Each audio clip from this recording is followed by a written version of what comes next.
15 ದಿವಸ ಯುದ್ಧ ಆಯ್ತಂತೆ ಭೀಮ ಮತ್ತು ಜರಾಸಂಧರಿಗೆ. ಕಾರ್ತೀಕ ಬಹುಳ ಪಾಡ್ಯ ಪ್ರಾರಂಭ ಆಗಿದೆ ಅಂತ. ಕಾರ್ತೀಕ ಬಹುಳ ಪಾಡ್ಯ ಪ್ರಾರಂಭ ಆಗಿ ಅಮಾವಾಸ್ಯೆ ದಿವಸ ಜರಾಸಂಧ ಸತ್ತಂತ. 15 ದಿವಸ ಯುದ್ಧ ಆಯ್ತಂತ. 15 ದಿವಸ ಭೀಮಸೇನ ದೇವರು ಯಾಕೆ ಯುದ್ಧ ಮಾಡಿದ್ರು? 15 ದಿವಸ ಮಾಡುವಂತ ಆಗತ್ತೇನು? ಒಂದು ಕ್ಷಣದಲ್ಲಿ ಅವನನ್ನು ಸಂಹಾರ ಮಾಡಿಬಿಡಬಹುದಾಗಿತ್ತು. ಆದ್ರೆ ಯಾಕೆ 15 ದಿನ ಮಾಡಿದ್ರು ಅಂತಂದ್ರೆ, ಜರಾಸಂಧ ಒಂದ್ಸಲ ಅಂದಿದ್ನನ್, ಭೀಮ ಏನ್ ಮಾಡಿಯ, ನನ್ನ ಎದುರುಗಡೆ ಒಂದು ಕ್ಷಣ ಎದುರುಗಡೆ ನಿಲ್ಲೋ ಯೋಗ್ಯತೆ ಇಲ್ಲ ಅವನಿಗೆ ಅಂದಿದ್ನ. ನನ್ನ ಎದುರುಗಡೆ ಒಂದು ಕ್ಷಣ ನಿಲ್ಲಲಾರ ಭೀಮ, ಅಷ್ಟರಲ್ಲೇ ಅವನ ಕಥೆ ಮುಗಿಸಿಬಿಡ್ತೇನೆ ಅಂತ ಅಂದಿದ್ನಂತೆ. ಅದಕ್ಕೆ ಒಂದು ಕ್ಷಣ ಅಲ್ಲ, 15 ದಿವಸ ನಿಲ್ತೇನೆ ಅಂತ 15 ದಿನ ನಿಂತರಂತೆ ಭೀಮಸೇನ. ಒಂದು ಕ್ಷಣ ನಿಲ್ಲಿಕ್ಕೆ ಸಾಧ್ಯ ಇಲ್ಲ ಭೀಮನಿಗೆ ಅಂತ ಅಂದ್ಕೊಂಡವರಿಗೆ ಒಂದಲ್ಲ ಎಷ್ಟು ಕ್ಷಣ ಆಯ್ತು ಲೆಕ್ಕ ಹಾಕ್ರಿ. 15 ದಿನ ನಿಂತ, ಏನು ಮಾಡ್ಲಿಕ್ಕಾಗ್ಲಿಲ್ಲ ಜರಾಸಂಧನಿಗೆ. ಆ ರೀತಿ ಅವನ ದರ್ಪ ಶಾಂತಿ ಮಾಡಬೇಕು, ಅವನ ದರ್ಪ ಸೊಕ್ಕು ಅಡಗಿಸಬೇಕು ಅಂತ ಹೇಳಿ 15 ದಿವಸ ಅವನ ಎದುರುಗಡೆ ನಿಂತ. ಏನೇನು ಎಷ್ಟು ಅವಕಾಶ ಕೊಟ್ಟರು ಕೂಡ ಅವನಿಗೆ ಏನು ಮಾಡ್ಲಿಕ್ಕಾಗ್ಲಿಲ್ಲ. 15 ದಿವಸ ಆದ ಮೇಲೆ ಅನಯಿತ್ವಾ ವರಂ ಧಾತು, ಬ್ರಹ್ಮದೇವರ ಇಚ್ಛಾ ಪ್ರಕಾರ ಪರಮಾತ್ಮನ ಆಜ್ಞೆಯಂತೆ ಭೀಮಸೇನ ದೇವರು, ಅಲ್ಲೇ ಕೃಷ್ಣ ಇದ್ನಲ್ಲ, ಕೃಷ್ಣನ ಆಜ್ಞೆಯಂತೆ ಆ ಜರಾಸಂಧನನ್ನ ವಧೆ ಮಾಡಿ 15 ದಿವಸ ಆದ ಮೇಲೆ ವಧೆ ಮಾಡಿದ್. ಇಲ್ದಿದ್ರೆ ಇನ್ನೂ ಹಿಂಗೆ ಯುದ್ಧ ಮಾಡ್ಲಿ, ಎಷ್ಟು ದಿವಸ ಮಾಡ್ಲಿ ನೋಡೋಣ ಅಂತ ನಿಂತು ಬಿಡ್ತಿದ್ದ ಭೀಮ. ಬೇಕಾದ್ರೆ ಅದು ಹಗಲು ರಾತ್ರಿ ಯುದ್ಧ ಮಾಡಿದ್ದಾನಂತ. ಹಗಲು ರಾತ್ರಿ ಒಂದು ಸ್ವಲ್ಪನೂ ವಿಶ್ರಾಂತಿ ಇಲ್ಲದೇನೆ ಭೀಮ ನಿಂತಿದ್ದ. ಒಂದು ಕ್ಷಣ ನಿಲ್ಲಿಕ್ಕಾಗುದಿಲ್ಲ ಅಂತಂದು ಅವನಿಗೆ ಅಷ್ಟು ದಿವಸ. ಆದರೆ ಬ್ರಹ್ಮದೇವರ ಸಂಕಲ್ಪ ಇತ್ತಂತ, ಭೀಮನೇ ಜರಾಸಂಧನನ್ನು ಕೊಲ್ಲಬೇಕು ಅಂತ ಬ್ರಹ್ಮದೇವರ ಇಚ್ಛೆ ಇತ್ತಂತ. ಬಲರಾಮನಿಗೂ ಜರಾಸಂಧನಿಗೂ ಯುದ್ಧ ಆಗುವಾಗ ಬ್ರಹ್ಮದೇವರ ಆ ಇಚ್ಛೆ ವ್ಯಕ್ತಪಡಿಸಿದ್ರಂತ. ಆದ್ರಿಂದ ಬ್ರಹ್ಮದೇವರ ಇಚ್ಛೆಯನ್ನು ಪೂರೈಸಲಿ ಅನ್ನೋ ದೃಷ್ಟಿಯಿಂದ ಭೀಮ ಪರಮಾತ್ಮನ ಆಜ್ಞೆನೂ ಆಯಿತು ಕೃಷ್ಣಂದು. ಅನಂತರ ಭೀಮಸೇನ ದೇವರು ಆ ಜರಾಸಂಧನನ್ನ ವಧೆ ಮಾಡಿದ್ರಂತ. ಹೇಗೆ ವಧೆ ಮಾಡಿದ್ರು ಅಂತಂದ್ರೆ, ಸಪ್ರಣಮ್ಯ ಹೃಷಿಕೇಶಂ, ಕೃಷ್ಣನಿಗೆ ಹೋಗಿ ನಮಸ್ಕಾರ ಮಾಡಿ ಬಂದಂತ. 15 ದಿವಸ ಆದ ಮೇಲೆ ಆ ಅಮಾವಾಸ್ಯ ದಿವಸ ಕೃಷ್ಣನಿಗೆ ನಮಸ್ಕಾರ ಮಾಡಿ, ಹರ್ಷಾದ್ ಆಶ್ಲಿಷ್ಯ ಫಲ್ಗುಣಂ, ಸಂತೋಷದಿಂದ ಅರ್ಜುನನ್ನ ಆಲಿಂಗನೆ ಮಾಡಿಕೊಂಡು ಬಂದು, ರಿಪುಂ ಜಗ್ರಾಹ ಮುಕುಟೆ, ಅವನ ತಲೆ ಹಿಡ್ಕೊಂಡಂತೆ. ಮೊದಲು ಅವನ ಜುಟ್ಟು ಹಿಡ್ಕೊಂಡಂತೆ. ಮುಕುಟ ಅಂದ್ರೆ ಇಲ್ಲಿ ಕಿರೀಟ ಅಲ್ಲ, ಕಿರೀಟ ತೆಗೆದಿಟ್ಟು ಬಂದಿದ್ದಂತ. ಸಹದೇವನ ಮೇಲೆ ಇಟ್ಟು ಬಂದಿದ್ದ. ನಾನು ನಂಗ್ಯಾಕಿನ್ ಕಿರೀಟ ಅಂತಲೇ ಇತ್ತು. ಕಿರೀಟ ಈ ತೆಗೆದಿಟ್ಟು ಬಂದಿದ್ದ. ಅವನ ತಲೆ ಜುಟ್ಟು ಹಿಡಿದು ಕೆಳಗಡೆ ಕೆಡವಿ, ಅವನ ಬೆನ್ನಿನ ಮೇಲೆ ಪೃಷ್ಠದ ಮೇಲೆ ಮೊಣಕಾಲು ಊರಿ ಸೊಂಟ ಮುರಿದಂತೆ ಕೈಯಿಂದ. ಅವನ ಸೊಂಟ ಮುರಿದು ಆಮೇಲೆ 2 ಭಾಗ, ಅವನು ಹೇಗೆ 2 ಭಾಗ ಸೇರ್ಕೊಂಡಿತ್ತು ಜರಾಸಂಧನ ದೇಹ. ಜರಾಸಂಧ ಅಂದ್ರೆ 2 ಭಾಗವಾಗಿ ಹುಟ್ಟಿತ್ತಂತೆ. ಹುಟ್ಟುವಾಗಲೇ 2 ಭಾಗ ಹುಟ್ಟಿತ್ತಂತೆ. ಜರ ಅನ್ನುವ ರಾಕ್ಷಸೆ ಅದೆರಡನ್ನು ಸೇರಿಸಿದ್ಲಂತೆ. ಆ ಜರಾಸಂಧ ಆಗಿದ್ದ. ಅದೇ ಮರ್ಮಸ್ಥಳವನ್ನು ಆಮೇಲೆ ಸೀಳಿದ್ನಂತೆ. ಮೊದಲು ಮರ್ಮಸ್ಥಳ ಸೀಳಲಿಲ್ಲ. ಮರ್ಮಸ್ಥಳಕ್ಕೆ ಹೊಡೆದು ಬಿಟ್ಟರೆ ಕೆಲವರು ಸಾಯ್ತಾರೆ. ಅಲ್ಪರು ಹೊಡೆದ್ರು ಕೂಡ ಮರ್ಮಸ್ಥಳಕ್ಕೆ ಏಟು ಬಿದ್ದರೆ ಸಾಯ್ತಾರೆ. ಅದು ಹೊಡೆದವರು ಸಾಯಿಸಿದವರು ಮಹತ್ವ ಆಗುವುದಿಲ್ಲ. ಯಾಕೆಂದ್ರೆ ಮರ್ಮಸ್ಥಳಕ್ಕೆ ಏಟು ಬಿತ್ತು ಸತ್ರು ಅಂತ. ಭೀಮ ಹಾಗಾಗಬಾರದು, ಮರ್ಮಸ್ಥಳಕ್ಕೆ ಏಟು ಹಾಕಬಾರದು ಅಂತ 15 ದಿವಸವೂ ಕೂಡ ಒಂದು ದಿನನೂ ಕೂಡ ಅವನ ಮರ್ಮಸ್ಥಳಕ್ಕೆ ಏಟು ಹಾಕಲಿಲ್ಲ. ಅದೇ ಒಂದ್ಸಲ ಕರ್ಣ ಜರಾಸಂಧನ ಜೊತೆ ಯುದ್ಧ ಮಾಡುವಾಗ ಎಲ್ಲಿ ಜೋಡಿಸಿತ್ತೋ ಅಲ್ಲಿ ಹೊಡೆದಿದ್ನಂತೆ. ಅಲ್ಲೇ ಏಟು ಹಾಕಿದ್ದ. ಅದು ಮರ್ಮಸ್ಥಳಕ್ಕೆ ಏಟು ಹಾಕಿದ ಹಾಗೆ. ಮರ್ಮಸ್ಥಳದಲ್ಲಿ ಏಟು ಹಾಕಿದ್ರೆ ಯಾರಾದ್ರೂ ಸಾಯ್ತಾರೆ, ಎಷ್ಟು ಬಲಿಷ್ಠರಾದ್ರೂ ಸಾಯ್ತಾರೆ. ಆದ್ರಿಂದ ಭೀಮ 15 ದಿನ ಯುದ್ಧ ಮಾಡಿದ್ರು ಮರ್ಮಸ್ಥಳಕ್ಕೆ ಏನೂ ಏಟು ಹಾಕದೆ, ಅದನ್ನ ಭೇದಿಸದೆ ಸೊಂಟವನ್ನೇ ಮುರಿದ್ನಂತೆ. ಸೊಂಟ ಮುರಿಯೋದು ಅಂತಿದೆಯಲ್ಲ, ಇದು ಬಹಳ ಬಲದ ಕೆಲಸ. ಕೈಯಿಂದ ನಿರಾಯುಧನಾಗಿ ಸೊಂಟ ಮುರಿದು ಅನಂತರ ಅವನ 2 ಭಾಗವನ್ನು ಸೀಳಿ ಬಿಸಾಡಿದ್ನಂತೆ. ರಿಪುಂ ಜಗ್ರಾಹ ಮುಕುಟೆ ವಾರಣಂ ಮೃಗರಾಡಿವ ಮೃಷ್ಟೇ ಶಜಾನುಮಾದಾಯ ಕೂರ್ಮದೇಶಂ ಬಭಂಜ ಮೃತಿಕಾಲೇ ಪುನರ್ದೇಹಂ ವಿದದಾರ ಯಥಾಪುರ. ಎಂಥ ಬಲಿಷ್ಠ! ಅವನನ್ನು ಕೆಡವಿ ಅವನ ಪೃಷ್ಠದ ಮೇಲೆ ಮೊಣಕಾಲೂರಿ ಸೊಂಟ ಮುರಿದು ಅನಂತರ ಸೀಳಿದ್ನಂತೆ. ಹೀಗೆ ಯಥಾಪುರ ಮೊದಲು ಹೇಗಿತ್ತು ಆ ರೀತಿ 2 ಭಾಗ ಸೀಳಿ ಹಾಕಿದ್ದಾನೆ. ಮರ್ಮಣ್ಣೇವನ ಹಂತವ್ಯೋ ಮಯಾಯ ಮಿತಿ ಮಾರುತಿ, ಮರ್ಮಸ್ಥಳದಲ್ಲಿ ಕೊಲ್ಲೇಬಾರದು, ಆವಾಗ ತನ್ನ ಪೌರುಷ ಪ್ರಕಾಶನ ಆಗ್ತಿದೆ ಅಂತ ಹೇಳಿ ಬಭಂಜೈನಂ ನ ಮರ್ಮಣಿ, ಮರ್ಮಸ್ಥಳದಲ್ಲಿ ಭೇದಿಸಲಿಲ್ಲ, ಸೊಂಟವನ್ನೇ ಮುರಿದು. ಭಜ್ಯಮಾನೇ ಶರೀರೇಶ್ಯ ಬ್ರಹ್ಮಾಂಡ ಸ್ಫೋಟ ಸನ್ನಿಭ. ಎಂಥದ್ದು ಅಂದ್ರೆ ಅವನ ಆ ದೇಹವನ್ನ ಸೀಳುವಾಗ, ಸೊಂಟ ಮುರಿಯುವಾಗ ಬ್ರಹ್ಮಾಂಡ ಸ್ಫೋಟದ ಶಬ್ದ ಆಗಿದೆ. ಇಡೀ 3 ಲೋಕ ಹೆದರಿದ್ರಂತೆ. ಜರಾಸಂಧ ಸಾಯುವಾಗ 3 ಲೋಕಕ್ಕೆ ಭಯ ಆಯ್ತಂತೆ. ಅಂಥ ಶಬ್ದ ಬಂದಿದೆ.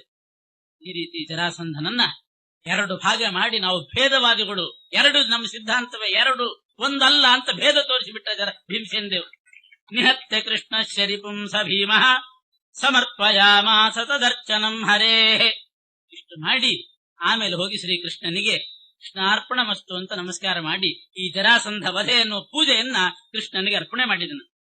ಈ ರೀತಿ ಭೀಮ ಮಾಡತಕ್ಕಂಥ ಈ ಜರಾಸಂಧ ವಧ ಅನ್ನೋ ಪೂಜೆಯನ್ನ ಪ್ರತ್ಯಕ್ಷವಾಗಿ ಸ್ವೀಕಾರ ಮಾಡಬೇಕು ಅಂತಲೇ ಕೃಷ್ಣ ಅಲ್ಲಿಗೆ ಬಂದಿದ್ದ. ಕೃಷ್ಣ ಬಂದ ಉದ್ದೇಶ ಅದು. ಇಲ್ದಿದ್ರೆ ಅಣ್ಣ ತಮ್ಮಂದ್ರನ್ನು ಕೊಟ್ಬಿಡ್ಬಹುದು, ಕಳಿಸ್ಬೋದಾಗಿ. ಭೀಮ ಮತ್ತು ಅರ್ಜುನ ಇಬ್ರು ಹೋಗ್ಲಿ ಅಂತ ತಾನ್ಯಾಕೆ ಬಂದಿದ್ದ ಅಂತಂದ್ರೆ ಪ್ರತ್ಯಕ್ಷ ಪೂಜೆ, ಪ್ರತ್ಯಕ್ಷವಾಗಿ ಆ ಯಜ್ಞ ಫಲಭೋಕ್ತನಾದ ಪರಮಾತ್ಮ ತಾನು ಈ ಜರಾಸಂಧ ವಧ ಅನ್ನೋ ಯಜ್ಞವನ್ನ ಪ್ರತ್ಯಕ್ಷ ಸ್ವೀಕಾರ ಮಾಡಬೇಕು ಅಂತಲೇ ಬಂದಿದ್ನ. ಸ್ವೀಕೃತ್ಯ ಪೂಜಾಂಚ ವೃಕೋದರಸ್ಯ ದೃಢಂ ಸಮಾಶ್ಲಿಷ್ಯ ಚ ತಂ ಜನಾರ್ದನಃ ಪ್ರೀತೋ ನಿತಾಂತಂ ಪುನರೇವ ಕೃಷ್ಣಂ ನನಾಮ ಭೀಮ ಪ್ರಣತೋರ್ಜುನೇನ.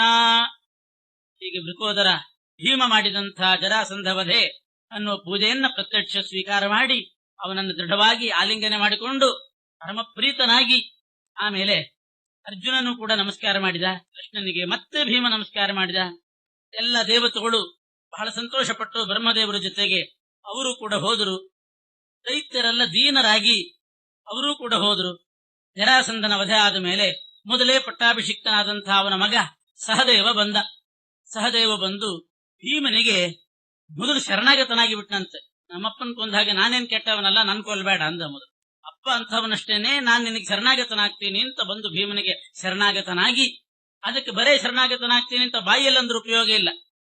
ಬಾಯಲ್ಲಿ ಇವನು ಅಂದಿದ್ದ, ಯಾರು ದ್ರುಪದ ರಾಜ ಅಂದಿದ್ದ ದ್ರೋಣಾಚಾರ್ಯಗೆ, ಹೌದು ನೀನ್ ಸ್ನೇಹಿತ ಅಂತ ಬಾಯಲ್ಲಂದ. ಸ್ನೇಹಿತ ಹೌದೋ ಅಲ್ಲೋ ಅಂತ ಕೇಳಿದಕ್ಕೆ ಹೌದು ಅಂತ ಒಪ್ಕೊಂಡ. ಹೋಗಿ ಯಾಗ ಮಾಡಿಸಿ ದ್ರೋಣಾಚಾರ್ಯನ ಕೊಲ್ಲೋ ಮಗ ಹುಟ್ಲಿ ಅಂತ ಹುಟ್ಟಿದ್ದ. ಆಮೇಲೆ ಹೋಗಿ ಇದು ಹಂಗಾಗಬಾರದು ಅಂತ ಹೇಳಿ ಸಹದೇವ ಭೀಮನಿಗೆ ಶರಣಾಗತನಾಗಿ ನಾನಿನ್ನ ಭಕ್ತ ಅಂತ ಹೇಳಿ ಅದಕ್ಕೆ ಸೂಚಕವಾಗಿ ದೊಡ್ಡ ರಥವನ್ನೇ ನಿನಗೆ ಅರ್ಪಣೆ ಮಾಡ್ತೀನಿ ಅಂತ ಬಹಳ ಪ್ರಾಚೀನವಾದ ಒಂದು ಸುವರ್ಣ ರಥ, ಬಂಗಾರದ ರಥವನ್ನ ಭೀಮನಿಗೆ ಅರ್ಪಣೆ ಮಾಡಿದನಂತೆ. ಯಾವುದು ಬಂಗಾರದ ರಥ ಅಂದ್ರೆ ಪರಮಾತ್ಮ ದೇವೇಂದ್ರನಿಗೆ ಕೊಟ್ಟಿದ್ನಂತೆ. ಇಂದ್ರದೇವರಿಗೆ ಭಗವಂತ ಒಂದು ಸುವರ್ಣ ರಥ ಕೊಟ್ಟಿದ್ನಂತೆ. ದೇವೇಂದ್ರ ಅದನ್ನ ಉಪರಿಚರ ವಸು ಅನ್ನುವಂತಹ ಒಬ್ಬ ವಸು ಚಕ್ರವರ್ತಿಗೆ ಆ ಸುವರ್ಣ ರಥ ಕೊಟ್ಟಿದ್ದ. ಅವನ ಪರಂಪರೆಯಲ್ಲಿ ಬಂದಿರತಕ್ಕಂಥವನೇ ಜರಾಸಂಧ. ವಸು ಚಕ್ರವರ್ತಿ ಆ ಪರಂಪರೆಯಲ್ಲಿ ಬಂದವನು. ಅಂಥ ಜರಾಸಂಧ ಅದೇ ಪರಂಪರೆಯಲ್ಲಿ ಬಂದದ್ರಿಂದ ಆ ಸುವರ್ಣ ರಥ ಜರಾಸಂಧನ ಹತ್ರ ಇತ್ತಂತೆ. ಸಹದೇವ ಅದನ್ನ ತಂದು ಭೀಮನಿಗೆ ಅರ್ಪಣೆ ಮಾಡಿದ. ಭೀಮಸೇನ ಯೋಚನೆ ಮಾಡಿದೆ, ಇಂಥ ಸುವರ್ಣ ರಥಕ್ಕೆ ಇದರಲ್ಲಿ ಕೂತ್ಕೊಂಡು ಮೆರೀಲಿಕ್ಕೆ ಯೋಗ್ಯನಾಗಿರತಕ್ಕಂಥವನು ಕೃಷ್ಣ, ಆದ್ರಿಂದ ಇದನ್ನು ಅವನಿಗೆ ಅರ್ಪಣೆ ಮಾಡ್ತೇನೆ ಅಂತ ಆ ಸುವರ್ಣ ರಥವನ್ನ ಕೃಷ್ಣನಿಗೆ ಅರ್ಪಣೆ ಮಾಡಿ ಅವನನ್ನು ಕೂಡಿಸಿ ಬಂಗಾರದ ರಥೋತ್ಸವ ಮಾಡಿಸ್ಕೊಂಡು ಕರ್ಕೊಂಡು ಬಂದಂತೆ. ಇದು ಭೀಮಸೇನ ದೇವರು ಮಾಡಿದ್ದು ಹೇಗೆ. ಮೊದಲು ಸುವರ್ಣ ರಥೋತ್ಸವ ಮಾಡಿಸಿದ್ದು ಕೃಷ್ಣನಿಗೆ ಭೀಮ. ಆಮೇಲೆ ಉಡುಪಿ ಕೃಷ್ಣನಿಗಾಯ್ತು. ನಮ್ಮ ಹಿಂದಿನ ಗುರುಗಳು ವಿದ್ಯಾಮಾನ್ಯ ತೀರ್ಥರು ಮಾಡಿದ್ದು ಸುವರ್ಣ ರಥೋತ್ಸವ. ಆಮೇಲೆ ಎಲ್ಲರೂ ಮಾಡ್ತಾ ಇದ್ದಾರೆ, ಅವರು ಅದ್ರ ನಾಂದಿ ಹಾಕಿದ್ರು, ಎಲ್ಲರೂ ಮಾಡ್ತಾ ಇದ್ದಾರೆ. ಭೀಮ ಮೊದಲು ಸುವರ್ಣ ರಥೋತ್ಸವ ಮಾಡಿಸಿದವನು. ಜರಾಸಂಧನ ಹತ್ರ ಇತ್ತಲ್ಲ, ಸಹದೇವ ಅದನ್ನೇ ಅರ್ಪಣೆ ಮಾಡಿದನಂತೆ. ರಥೋಹ್ಯಸೌ ವಸುನಾ ವಾಸುದೇವಾತ್ ಶಕ್ರಾಂತರಾಪ್ತೋ ವಸುವಂಶಜತ್ವಾತ್ ಜರಾಸುತಸ್ಯಾಸ ವೃಕೋದರಸ್ತಂ ಹರೇ ರಥಂ ಪ್ರಾರ್ಪಯಾಮಾಸ ತಸ್ಮೈ. ಕೃಷ್ಣೋ ಸ್ಮರದ್ ಗರುಡಂ. ಕೃಷ್ಣ ರಥ ಬಂದ ಕೂಡಲೇ ಕೃಷ್ಣ ಗರುಡನ್ ಸ್ಮರಣೆ ಮಾಡಿದ. ಗರುಡ ಬಂದು ಆ ಧ್ವಜದಲ್ಲಿ ಸನ್ನಿಹಿತನಾದನಂತೆ. ಕೃಷ್ಣ ಆ ರಥದಲ್ಲಿ ಏರಿದ. ಅರ್ಜುನ ಭೀಮನನ್ನೂ ಏರಿಸಿಕೊಂಡಂತೆ. ಪರಿವಾರ ದೇವತೆಗಳು ನೀವು ಕೂಡ್ರಿ ಅಂತ. ಸಹದೇವ ರಥ ಸಮರ್ಪಣೆ ಮಾಡೋದ್ರ ಜೊತೆಗೆ ತನ್ನ ತಂಗಿಯನ್ನೂ ಅರ್ಪಣೆ ಮಾಡಿಬಿಟ್ಟಿದ್ನ. ಜರಾಸಂಧನ ಮಗಳೊಬ್ಳಿದ್ಲು, ಆ ಸಹದೇವನ ತಂಗಿ, ಅವಳನ್ನೂ ಅರ್ಪಣೆ ಮಾಡಿಬಿಟ್ಟಿದ್ನ. ಭೀಮ ನನಗೆ ಇವಳು ಬೇಡ, ರಥನೂ ನನಗೆ ಬೇಡ ಅಂದ. ರಥ ಕೃಷ್ಣನಿಗೆ ಅರ್ಪಣೆ ಮಾಡಿದ. ಆ ತಂಗಿಯನ್ನ ತನ್ನ ತಮ್ಮನಾದಂತಹ ಸಹದೇವನಿಗೆ ಅಂತ ತಗೊಂಡು ಬಂದ. ಯಾಕೆಂದ್ರೆ ಎಲ್ಲರೂ ಒಂದೊಂದು ಬೇರೆ ಮದುವೆ ಮಾಡ್ಕೊಂಡಿದ್ರು. ನೋಡಿ, ಧರ್ಮರಾಜ ಶಿಶುಪಾಲನ ಮಗಳು ದೇವಕಿ ಎನ್ನುವಳನ್ನು ಮದುವೆ ಮಾಡಿಕೊಂಡಿದ್ದ. ಅರ್ಜುನ ಉಲೂಪಿಯಲ್ಲಿ ಇರಾವಂತನನ್ನು ಹುಟ್ಟಿಸಿದ್ದ. ಆಮೇಲೆ ಚಿತ್ರಾಂಗದೆಯನ್ನು ಮದುವೆ ಮಾಡಿಕೊಂಡಿದ್ದ. ಹೀಗೆ ಅವನಿಗೂ ಕೂಡ ವಿವಾಹ ಆಗಿತ್ತು. ಅರ್ಜುನ ಸುಭದ್ರೆಯನ್ನು ಮದುವೆ ಮಾಡಿಕೊಂಡಿದ್ದ. 2 ಪ್ರತ್ಯೇಕ ಮದುವೆ ಮಾಡಿಕೊಂಡಿದ್ದ. ನಕುಲ ಶಲ್ಯರಾಜನ ಮಗಳನ್ನು ಮದುವೆ ಮಾಡಿಕೊಂಡಿದ್ದ. ಸೋದರ ಮಾವ ಶಲ್ಯರಾಜ, ಸೋದರ ಮಾವ ಮಾದ್ರಿ ಅಣ್ಣ. ಆ ಶಲ್ಯರಾಜನ ಮಗಳನ್ನ ಪಾರ್ವತಿ ಅಂತ ಒಬ್ಳಿದ್ದಂತೆ, ಅವಳನ್ನ ನಕುಲ ಮದುವೆ ಮಾಡಿಕೊಂಡಿದ್ದ. ನಕುಲನಿಗೊಂದು ಪ್ರತ್ಯೇಕ ಮದುವೆ ಆಗಿತ್ತು. ಭೀಮನಿಗಂತೂ ಕಾಳಿದೇವಿ ಮದುವೆ ಮಾಡಿಕೊಂಡಿದ್ದ. ಕಾಳಿದೇವಿಯನ್ನ ಕೇವಲ ಭಾರತಿ, ಆ ಕಾಳಿಯನ್ನ ಭೀಮ ಮದುವೆ ಮಾಡಿಕೊಂಡಿದ್ದ. ಧರ್ಮರಾಜನಿಗೂ ಆಗಿತ್ತು, ಅರ್ಜುನನಿಗೆ ಆಗಿತ್ತು. ಸಹದೇವನಿಗೊಂದು ಬಾಕಿ ಇತ್ತು. ಆದ್ರಿಂದ ತನ್ನ ಸರದಿ ಬರೋ ತನಕ ವರ್ಷಕ್ಕೊಂದ್ಸಲ ಒಂದೊಂದು ವರ್ಷ ಒಬ್ಬೊಬ್ಬರ ಜೊತೆಗಿರಬೇಕು ಅಂತ ವ್ಯವಸ್ಥೆ ಆಗಿತ್ತಲ್ಲ, ಹಾಕಿ ಆಯ್ಕೊಂಡಿದ್ರು. ಆದ್ರಿಂದ ಭೀಮ ಏನು ಮಾಡಿದ, ಇದನ್ನೆಲ್ಲ ವಿಚಾರ ಮಾಡಿ ಜರಾಸಂಧನ ಮಗ ಸಹದೇವ ತನ್ನ ತಂಗಿಯನ್ನ ಅರ್ಪಣೆ ಮಾಡಿದ್ರೆ ಇದು ನನ್ನ ತಮ್ಮ ಸಹದೇವನಿಗಿರ್ಲಿ ಅಂತ ತಗೊಂಡು ಆ ಕನ್ಯೆಯನ್ನು ತಂದು ಸಹದೇವನಿಗೆ ಮದುವೆ ಮಾಡಿಸಿದ, ಜರಾಸಂಧನ ಪುತ್ರಿಯನ್ನು. ತಾನು ಮೊದಲೇ ಒಂದು ವಿವಾಹ ಮಾಡಿಕೊಂಡಿದ್ದ. ಇಂಥ ಒಂದು ವೈರಾಗ್ಯ, ಭೀಮನ ತ್ಯಾಗದ ಮನೋಭಾವ ಹೀಗೆ. ರಥವನ್ನು ಕೃಷ್ಣನಿಗೆ ಅರ್ಪಣೆ ಮಾಡಿದ, ತಾನೇನೂ ಇಟ್ಟುಕೊಳ್ಳಿಲ್ಲ. ನಕುಲಸ್ಯಾಸೀತ್ ಮದ್ರರಾಜೋ ಹಿ ಪೂರ್ವಂ, ನಕುಲಸ್ಯಾದಾನ್ ಮದ್ರರಾಜೋ ಹಿ ಪೂರ್ವಂ, ಸ್ವೀಯಾಂ ಕನ್ಯಾಂ ಸಾ ತಥೈಷಾ ಪುಷಾಹಿ, ಏಕಾ ಪೂರ್ವಂ ತೇಷುನೋಶ್ಚೈವ ಭಾರ್ಯಾ, ಯಮೌರೇ ಮಾತೆ ಯದುಷಾ ಅಶ್ವ ಭಾರ್ಯಾ. ಆ ಉಷಾದೇವಿನೇ ಎರಡು ರೂಪದಿಂದ ಹುಟ್ಟಿದ್ದನು, ಶಲ್ಯರಾಜನ ಮಗಳಾಗಿ ಮತ್ತು ಜರಾಸಂಧನ ಮಗಳಾಗಿ. ಯಾಕೆಂದ್ರೆ ಉಷಾ ಒಬ್ಳೆ, ಅಶ್ವಿನಿ ದೇವತೆಗಳಿಗೆ ಅವಳು ಒಬ್ಳೆ ಹೆಂಡತಿ. ಒಂದು ರೂಪದಿಂದ ಶಲ್ಯರಾಜನ ಮಗಳಾಗಿ, ಇನ್ನೊಂದು ರೂಪದಿಂದ ಜರಾಸಂಧನ ಮಗಳಾಗಿ ಹುಟ್ಟಿದ್ದು. ನಕುಲ ವಿವಾಹ ಮಾಡಿಕೊಂಡಿದ್ದ, ಸಹದೇವನಿಗಾಯ್ತು. ಭೀಮ, ಕೃಷ್ಣ, ಅರ್ಜುನ ಎಲ್ಲರೂ ಕೂಡ ಬಂದ್ರು. ಬರುವಾಗ ಸಹದೇವನಿಂದ ಆ ಜರಾಸಂಧನಿಗೆ ಏನೇನು ಮಾಡಬೇಕು, ಔರ್ಧ್ವದೈಹಿಕ ಕಾರ್ಯ, ಮರಣೋತ್ತರದಲ್ಲಿ ಮಾಡುವ ಎಲ್ಲ ಕಾರ್ಯಗಳನ್ನು ಭೀಮನೇ ನಿಂತು ಮಾಡಿಸಿದ್ನ. ಭೀಮ ಕೃಷ್ಣ ನಿಂತು ಸಹದೇವನ ಮೂಲಕ ಮಾಡಿಸಿದ್ರು. ಎಲ್ಲ ಮಾಡಿಸಿದ ಮೇಲೆ ಈ ಕಡೆ ಬಂದಿದ್ದಾರೆ, ಸಹದೇವನಲ್ಲೇ ಬಿಟ್ಟು ಬಂದ್ರು. ಅನಂತರ ಬಂದ ಮೇಲೆ ನಕುಲ ಸಹದೇವನಿಗೆ ಪ್ರತ್ಯೇಕ ವಿವಾಹ ಆಯ್ತಲ್ಲ. ಆಮೇಲೆ ಅವರಿಬ್ರು ತೀರ್ಮಾನಕ್ಕೆ ಬಂದ್ರಂತೆ, ಇನ್ ಮೇಲೆ ದ್ರೌಪದಿ ದೇವಿ ನಮಗೆ ಅತ್ತಿಗೆ ಆಗಿರ್ತಾಳೆ ಅಂತ ತೀರ್ಮಾನಕ್ಕೆ ಬಂದ್ರು. ಎಂಥ ತ್ಯಾಗ ನೋಡ್ರಿ ಅವರ. ದ್ರೌಪದಿ ದೇಹದಲ್ಲಿಯೂ ಕೂಡ ಉಷಾದೇವಿ ಇದ್ದೇ ಇದ್ಲು. ಆದರೂ ಕೂಡ ತಮ್ಮ ಸರದಿ ಬಂದಾಗ್ಲೂ ಕೂಡ ಅವರು ಸ್ವೀಕಾರ ಮಾಡಲಿಲ್ಲ. ಹೇಳಿಬಿಟ್ರಂತೆ, ಇನ್ನು ನಾವು ದ್ರೌಪದಿಯನ್ನ ಅತ್ತಿಗೆ ಅಂತ ಭಾವಿಸ್ತೇವೆ, ಆಕ್ರಮದಲ್ಲಿರ್ತೇವೆ, ನಮಗೆ ಸಾಕು, ಪ್ರತ್ಯೇಕ ವಿವಾಹ ಆಯ್ತಲ್ಲ ಸಾಕು ಅನ್ನುವಂತ ಈ ಮನೋಭಾವ, ಈ ಸಂಯಮ ನಕುಲ ಸಹದೇವರಿಗಿತ್ತು ಅಂತ ತೋರಿಸ್ತಾ ಇದ್ದೆ. ಕೃಷ್ಣಶ್ಚ ಪಾರ್ಥೌ ಚ ತಥೈಕ ಯಾನಂ ಸಮಾಸ್ಥಿತ ಧರ್ಮಜಮಭ್ಯಗಚ್ಚನ್ ತೇಷಾಂ ಶಂಖಧ್ವನಿ ಸಂಬೋಧಿತಾತ್ಮ ರಾಜಾ ಪ್ರೀತಶ್ಚಾತಿತರಾಂ ಬಭೂವ. ಮೊದಲು ಇವರು 3 ಜನ ಬಂದು ಧರ್ಮರಾಜನಿಗೆ ಹೇಳಿದ್ರಂತೆ. ಕೃಷ್ಣ ಹೇಳಿದ್ನಂತೆ, ನೋಡಪ್ಪ ನಿನ್ನ 2 ಕಣ್ಣಂತೂ ನಿನಗೆ ಬಂತಲ್ಲ ಅಂದ. ನನ್ನ 2 ಕಣ್ಣಿದ್ದ ಹಾಗಿದ್ದಾರೆ, ಇವರು ಒಪ್ಪಿಸಬೇಕು ಅಂದಿದ್ದ. ಅದಕ್ಕೆ 2 ಕಣ್ಣನ್ನು ಒಪ್ಪಿಸಿ ಅಂತೂ ಜರಾಸಂಧನ ವಧೆ ಆಯ್ತು. ಇದು ರಾಜಸೂಯಾಗ ಮಾಡ್ಲಿಕ್ಕೆ ಪ್ರಧಾನವಾದ ಒಂದು ಪೂರ್ವಭಾವಿ ಅಂಗ. ಜರಾಸಂಧನ ವಧೆ ಆಯ್ತು. ಆಮೇಲೆ ದಿಗ್ವಿಜಯ ನಡಿಬೇಕು. ಎಲ್ಲಾ ಕಡೆ ದಿಗ್ವಿಜಯ ಮಾಡಿಕೊಂಡು ಬೇರೆ ಬೇರೆ ರಾಜರನ್ನ ಗೆದ್ದು ಬರಬೇಕಲ್ಲ, ಏನ್ ದೊಡ್ಡ ವಿಷಯ ಅಲ್ಲ. ಕೃಷ್ಣನ ನೀತಿ ಇದು. ಮೊದಲೇ ಜರಾಸಂಧನ ವಧೆ ಮಾಡಿಸಿ ಬಿಟ್ರೆ ಇನ್ನು ಮುಂದೆ ಎಷ್ಟೋ ಜೀವನಾಶ ಆಗದೆ ಅನಾಯಾಸ ಕಾಣಿಕೆ ಕೊಟ್ಟು ಬಿಡ್ತಾರೆ ಅವ್ರೆ. ಜರಾಸಂಧನೆ ಸತ್ತಿದ್ದಾನೆ ಅಂತಂದ್ಮೇಲೆ ನಾವ್ಯಾಕೆ ಯುದ್ಧ ಮಾಡ್ಬೇಕು ಅಂತ ಎಷ್ಟೋ ಜನ ಕೊಡ್ತಾರೆ. ಅದಕ್ಕೆ ಮೊದಲು ಜರಾಸಂಧನ ವಧೆ ಆಯ್ತು. ಇನ್ನು ಮುಂದೆ ದಿಗ್ವಿಜಯಕ್ಕೆ ಹೋಗ್ಲಿ ಅಂತ ವೇದವ್ಯಾಸ ದೇವರು ಪಾಂಡವರನ್ನೆಲ್ಲ ಕರೆದು ಎಲ್ಲ ಇನ್ನು ರಾಜಸೂಯಾಗಕ್ಕೆ ಏರ್ಪಾಡಾಗಬೇಕು. ಏರ್ಪಾಡು ಅಂತಂದ್ರೆ ಇನ್ನೇನಿಲ್ಲ, ಎಲ್ಲಾ ಕಡೆ ರಾಜರಿಂದ ಕಾಣಿಕೆ ತಗೊಂಡು ಬರ್ಬೇಕು. ರಾಜಸೂಯ ಪ್ರತಿಯೊಬ್ಬ ರಾಜ ಇದೊಂದು ವೈಷ್ಣವ ಯಾಗಕ್ಕೆ ನಾವು ಕಾಣಿಕೆ ಕೊಡ್ತೇವೆ ಅಂತ ಕೊಡ್ಬೇಕು. ಆವಾಗ ರಾಜಸೂಯ. ಕೊಡ್ಲಿಲ್ಲ ಅಂತಂದ್ರೆ ಯುದ್ಧ ಮಾಡಿ ಆದ್ರೂ ಅವರಿಂದ ಕಾಣಿಕೆ ತರಬೇಕು. ಅದಕ್ಕೆ ಯಜ್ಞಂ ಸಮಾಧಿಸ ಅನನ್ಯಕೃತಂ ವಿರಿಂಚಾತ್, ದಿಗ್ವಿಜಯಕ್ಕೋಸ್ಕರ ವೇದವ್ಯಾಸ ದೇವರು ಆಜ್ಞೆ ಮಾಡ್ತಿದ್ದಾರೆ. ದಿಗ್ವಿಜಯಕ್ಕೆ ಹೊರಡಬೇಕು ಅಂತಂದಾಗ ಅರ್ಜುನ ಮುಂದೆ ಬಂದಂತ, ನಾನು ದಿಗ್ವಿಜಯ ಮಾಡಿಕೊಂಡು ಬರ್ತೇನೆ, ನನಗೆ ರಥ ಬಿಲ್ಲು ಬಾಣ ಎಲ್ಲ ಇದೆ. ಆದರೆ ವೇದವ್ಯಾಸ ದೇವರು ಹೇಳ್ತಾ ಇದ್ದಾರಂತೆ, ಅವರ ಉದ್ದೇಶ ಏನಿತ್ತು ಅಂತ ಆಚಾರ್ಯ ಹೇಳ್ತಾರೆ. ಯಾವುದೇ ಕರ್ಮ ನಡಿಬೇಕಾದ್ರೆ ಆ ಕರ್ಮದಲ್ಲಿ ಪ್ರಧಾನ ಪಾತ್ರ ಯಾರದಿರ್ತದೋ ಅವರಿಗೆ ಮುಖ್ಯ ಫಲ ಸಿಗ್ತದ. ಹಸೆಮಣೆ ಮೇಲೆ ಯಾರು ಕೂತಿದ್ದಾರೆ ಅನ್ನೋದು ಲೆಕ್ಕ ಅಲ್ಲ. ಹಸೆಮಣೆ ಮೇಲೆ ಯಾರು ಬೇಕಾದ್ರೂ ಕೂಡಬಹುದು, ಯಾರು ಬೇಕಾದ್ರೂ ಪುಣ್ಯ ವಾಚನ ಮಾಡಿಸ್ಕೋಬಹುದು. ಆದ್ರೆ ಆ ಕರ್ಮ ನಡಿಬೇಕಾಗಿದ್ರೆ ಪ್ರಧಾನ ಪಾತ್ರ ಯಾರ್ದಿರ್ತದೋ ಅವರಿಗೆ ಮುಖ್ಯ ಫಲ ಸಿಗ್ತದೆ. ಎಂಥ ನಿರ್ಣಯ ಕೊಡ್ತಾರೆ. ಎಷ್ಟೋ ಕಡೆ ಹೀಗೆ ನಡೀತಿರ್ತದೆ, ಹೆಸರೆಲ್ಲ ಅವನಿಗೆ ಬಂತು ಅಂತ. ಹೆಸರು ಯಾರಿಗೆ ಬಂದ್ರೇನು, ಪಾತ್ರ ಯಾರ್ದಿರ್ತದೋ ಅವರಿಗೆ ಫಲ ಸಿಗ್ತದೆ. ಈಗ ನೋಡಿ, ರಾಜಸೂಯಾಗಕ್ಕೆ ಹಸೆಮಣೆ ಮೇಲೆ ಕೂಡಿಸಿ ಪುಣ್ಯ ವಾಚನ ಮಾಡಿದ್ದು ಇವನಿಗೆ, ಧರ್ಮರಾಜ ದ್ರೌಪದಿ ದೇವಿ.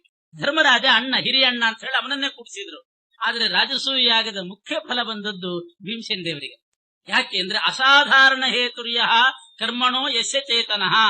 ಒಂದು ಕರ್ಮ ನಡೆದಾಗ ಹೆಚ್ಚಿನ ಪಾತ್ರ ಅವರು ಎಲೆಮರೆಕಾಯಿಯಂತೆ ಯಾರ ಎದುರುಗಡೆ ಕಾಣದೇನೆ ಹಿಂದ್ಗಡೆ ನಿಂತ್ಕೊಂಡು ಮಾಡಿರ್ಲೇಬೇಕಾದ್ರೆ ಫಲ ಸಿಗೋದು ಅವರಿಗೆ. ಒಂದು ಕರ್ಮ ನಡಿಬೇಕಾದ್ರೆ ಮುಖ್ಯ ಪಾತ್ರ ಯಾರ್ದಿರ್ತದೆ, ಪ್ರಧಾನ ಪಾತ್ರ, ಅವರಿಗೆ ಮುಖ್ಯ ಫಲ ಸಿಗ್ತದೆ. ಸಯೇವ ತತ್ಫಲಂ ಪೂರ್ಣಂ ಭುಂಕ್ತೆ ಅನ್ಯಃ ಅಲ್ಪಮಿತಿ ಸ್ಥಿತಿ. ಯಾವ್ದಾವುದೋ ಕಾರಣಕ್ಕೆ ವಯಸ್ಸಿನಿಂದ ದೊಡ್ಡವರು ಅಂತಲೋ ಮತ್ತೊಂದು ಕಾರಣದಿಂದಲೋ ಇನ್ನೊಬ್ಬರು ಎದುರಾಗಿರ್ತಾರೆ. ಸಂಕಲ್ಪ ಮಾಡ್ಲಿಕ್ಕೆ ಯಾರು ಬೇಕಾದ್ರೂ ಮಾಡಿರ್ಬಹುದು. ಧರ್ಮರಾಜ ಸಂಕಲ್ಪ ಮಾಡಿದ, ಪುಣ್ಯವಾಚನ ಮಾಡಿಸ್ಕೊಂಡ, ಆದ್ರೆ ಫಲ ಸಿಕ್ಕಿದ್ದು ಭೀಮನಿಗೆ. ಯಾಕೆ? ಅಸಾಧಾರಣ ಕಾರಣ. ರಾಜಸೂಯಾಗಿ ನಡಿಬೇಕಾಗಿದ್ರೆ ಭೀಮ. ಇದು ಕರ್ಮದ ವಿಷಯದಲ್ಲಿ ಇದು ನಿರ್ಣಯ. ಆದ್ರೆ ಪರಮಾತ್ಮ ಮುಖ್ಯ ಕಾರಣ ಅಲ್ವೇ ಎಲ್ರಿಗೂ ಅಂತಂದ್ರೆ ಭಗವಂತನ ಕರ್ಮ ಫಲ ಇಲ್ಲ. ಆದ್ರಿಂದ ಪರಮಾತ್ಮನ ವಿಚಾರ ಬಿಟ್ಬಿಡ್ರ. ಅವನ ಕರ್ಮ ಫಲ ಅವನಿಗೆ ಇಲ್ಲೇ ಇಲ್ಲ. ಈ ಭೌತಿಕ ಫಲ ಪಡೆಯುವವರಲ್ಲಿ ಮುಖ್ಯ ಪಾತ್ರ ಯಾರ್ದಿರ್ತದೋ ಅವರಿಗೆ ಫಲ ಸಿಗ್ತದೆ.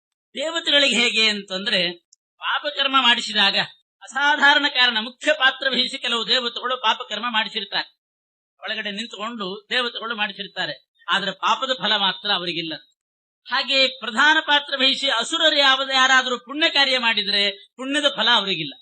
ದೇವತೆಗಳು ಮಾಡಿಸಿದ ಪಾಪಕರ್ಮಕ್ಕೆ ಅದರ ಫಲ ದೇವತೆಗಳಿಗಿಲ್ಲ. ದೈತ್ಯರೇನಾದರೂ ಪುಣ್ಯಕರ್ಮ ಮಾಡಿದರೆ ಅಥವಾ ಇನ್ನೊಬ್ಬರ ಕೈಯಿಂದ ಮಾಡಿಸಿದರೆ, ಪ್ರಧಾನ ಪಾತ್ರ ವಹಿಸಿ ಮಾಡಿಸಿದ್ರು, ಆ ಪುಣ್ಯದ ಫಲ ಅವರಿಗಿಲ್ಲ. ಮನುಷ್ಯರಿಗೆ ಮಾತ್ರ ಅವರು ದ್ವಿಭಾಗಿನ. ಪಾಪ ಮಾಡಿಸಿದರೆ ಪಾಪ ಬರ್ತದೆ, ಪುಣ್ಯ ಮಾಡಿಸಿದ್ರೆ ಪುಣ್ಯ ಬರ್ತದೆ ಮನುಷ್ಯರಿಗೆ. ಇನ್ನು ಪ್ರತಿಯೊಂದು ಕರ್ಮಕ್ಕೂ ಮುಖ್ಯ ಪಾತ್ರ ಯಾರ್ದಿರ್ತದೋ ಅವರಿಗೆ. ಮುಖ್ಯ ಪಾತ್ರ ಭೀಮಂದಾಗಬೇಕು. ವೇದವ್ಯಾಸ ದೇವರ ಸಂಕಲ್ಪ, ರಾಜಸೂಯ ಯಾಗದಲ್ಲಿ ಮುಖ್ಯ ಪಾತ್ರ ವಹಿಸಬೇಕಾದವನು ಭೀಮ. ಯಾಕೆ ಅಂತಂದ್ರೆ, ಭೀಮಯೇವ ಪ್ರಕೀರ್ತಿತಃ, ಜರಾಸಂಧ ವಧೆ ಮಾಡಿದ್ರಿಂದ ಭೀಮನ ಪಾತ್ರ ಮುಖ್ಯ ಆಯಿತು.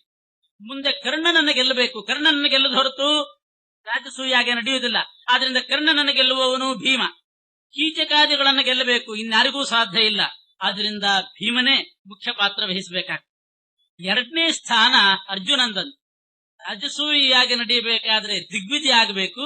ಅದರಲ್ಲಿ ಜರಾಸಂಧ ವಧೆ, ಕರ್ಣನ ಜಯ, ಕೀಚಕ, ಬಾಣಾಸುರ, ಪೌಂಡ್ರಕ ವಾಸುದೇವ ಇವ್ರನ್ನೆಲ್ಲ ಶಿಶುಪಾಲ ಅಲ್ಲಿಂದ ಕಾಣಿಕೆ ತರಬೇಕಾಗಿದ್ರೆ ಭೀಮನಿಗೆ ಮಾತ್ರ ಸಾಧ್ಯ. ಅಲ್ಲಿಂದ ತರದೇ ಇದ್ರೆ ಯಜ್ಞ ನಡೆಯೋದಿಲ್ಲ. ಉಳಿದವರ ಕೈಯಿಂದ ಯಾರಾದ್ರೂ ತರ್ತಾರೆ ಕಾಣಿಕೆ. ಇಂದ ಭೀಮನ ಪಾತ್ರ ಬಹಳ ದೊಡ್ಡದು ಅಂತ ಹೇಳಲಿಕ್ಕೆ ವೇದವ್ಯಾಸ ದೇವರು ಅದನ್ನ ಯೋಚನೆ ಮಾಡಿ ಹೇಳ್ತಾರಂತೆ, ಅರ್ಜುನ ನಿನಗೆ ಬಿಲ್ಲು ಬಾಣ ಇದೆ, ನೀನು ಹೋಗು ದಿಗ್ವಿಜಯಕ್ಕೆ. ಕೆಲವು ಕಡೆ ಭೀಮ ಹೋಗಲಿ ಅಂದ್ರ, ಎಂತೆಂಥಲ್ಲಿ ಹೋಗ್ಬೇಕು ಅಂತಲ್ಲಿ ಭೀಮನೇ ಹೋಗ್ಬೇಕು. ಅರ್ಜುನನ ಸ್ಥಾನ ರಾಜಸೂಯ ಯಾಗದಲ್ಲಿ ಎರಡನೇದ್ದು, ಯುಧಿಷ್ಠಿರಂದು ಮೂರನೇ ಸ್ಥಾನ.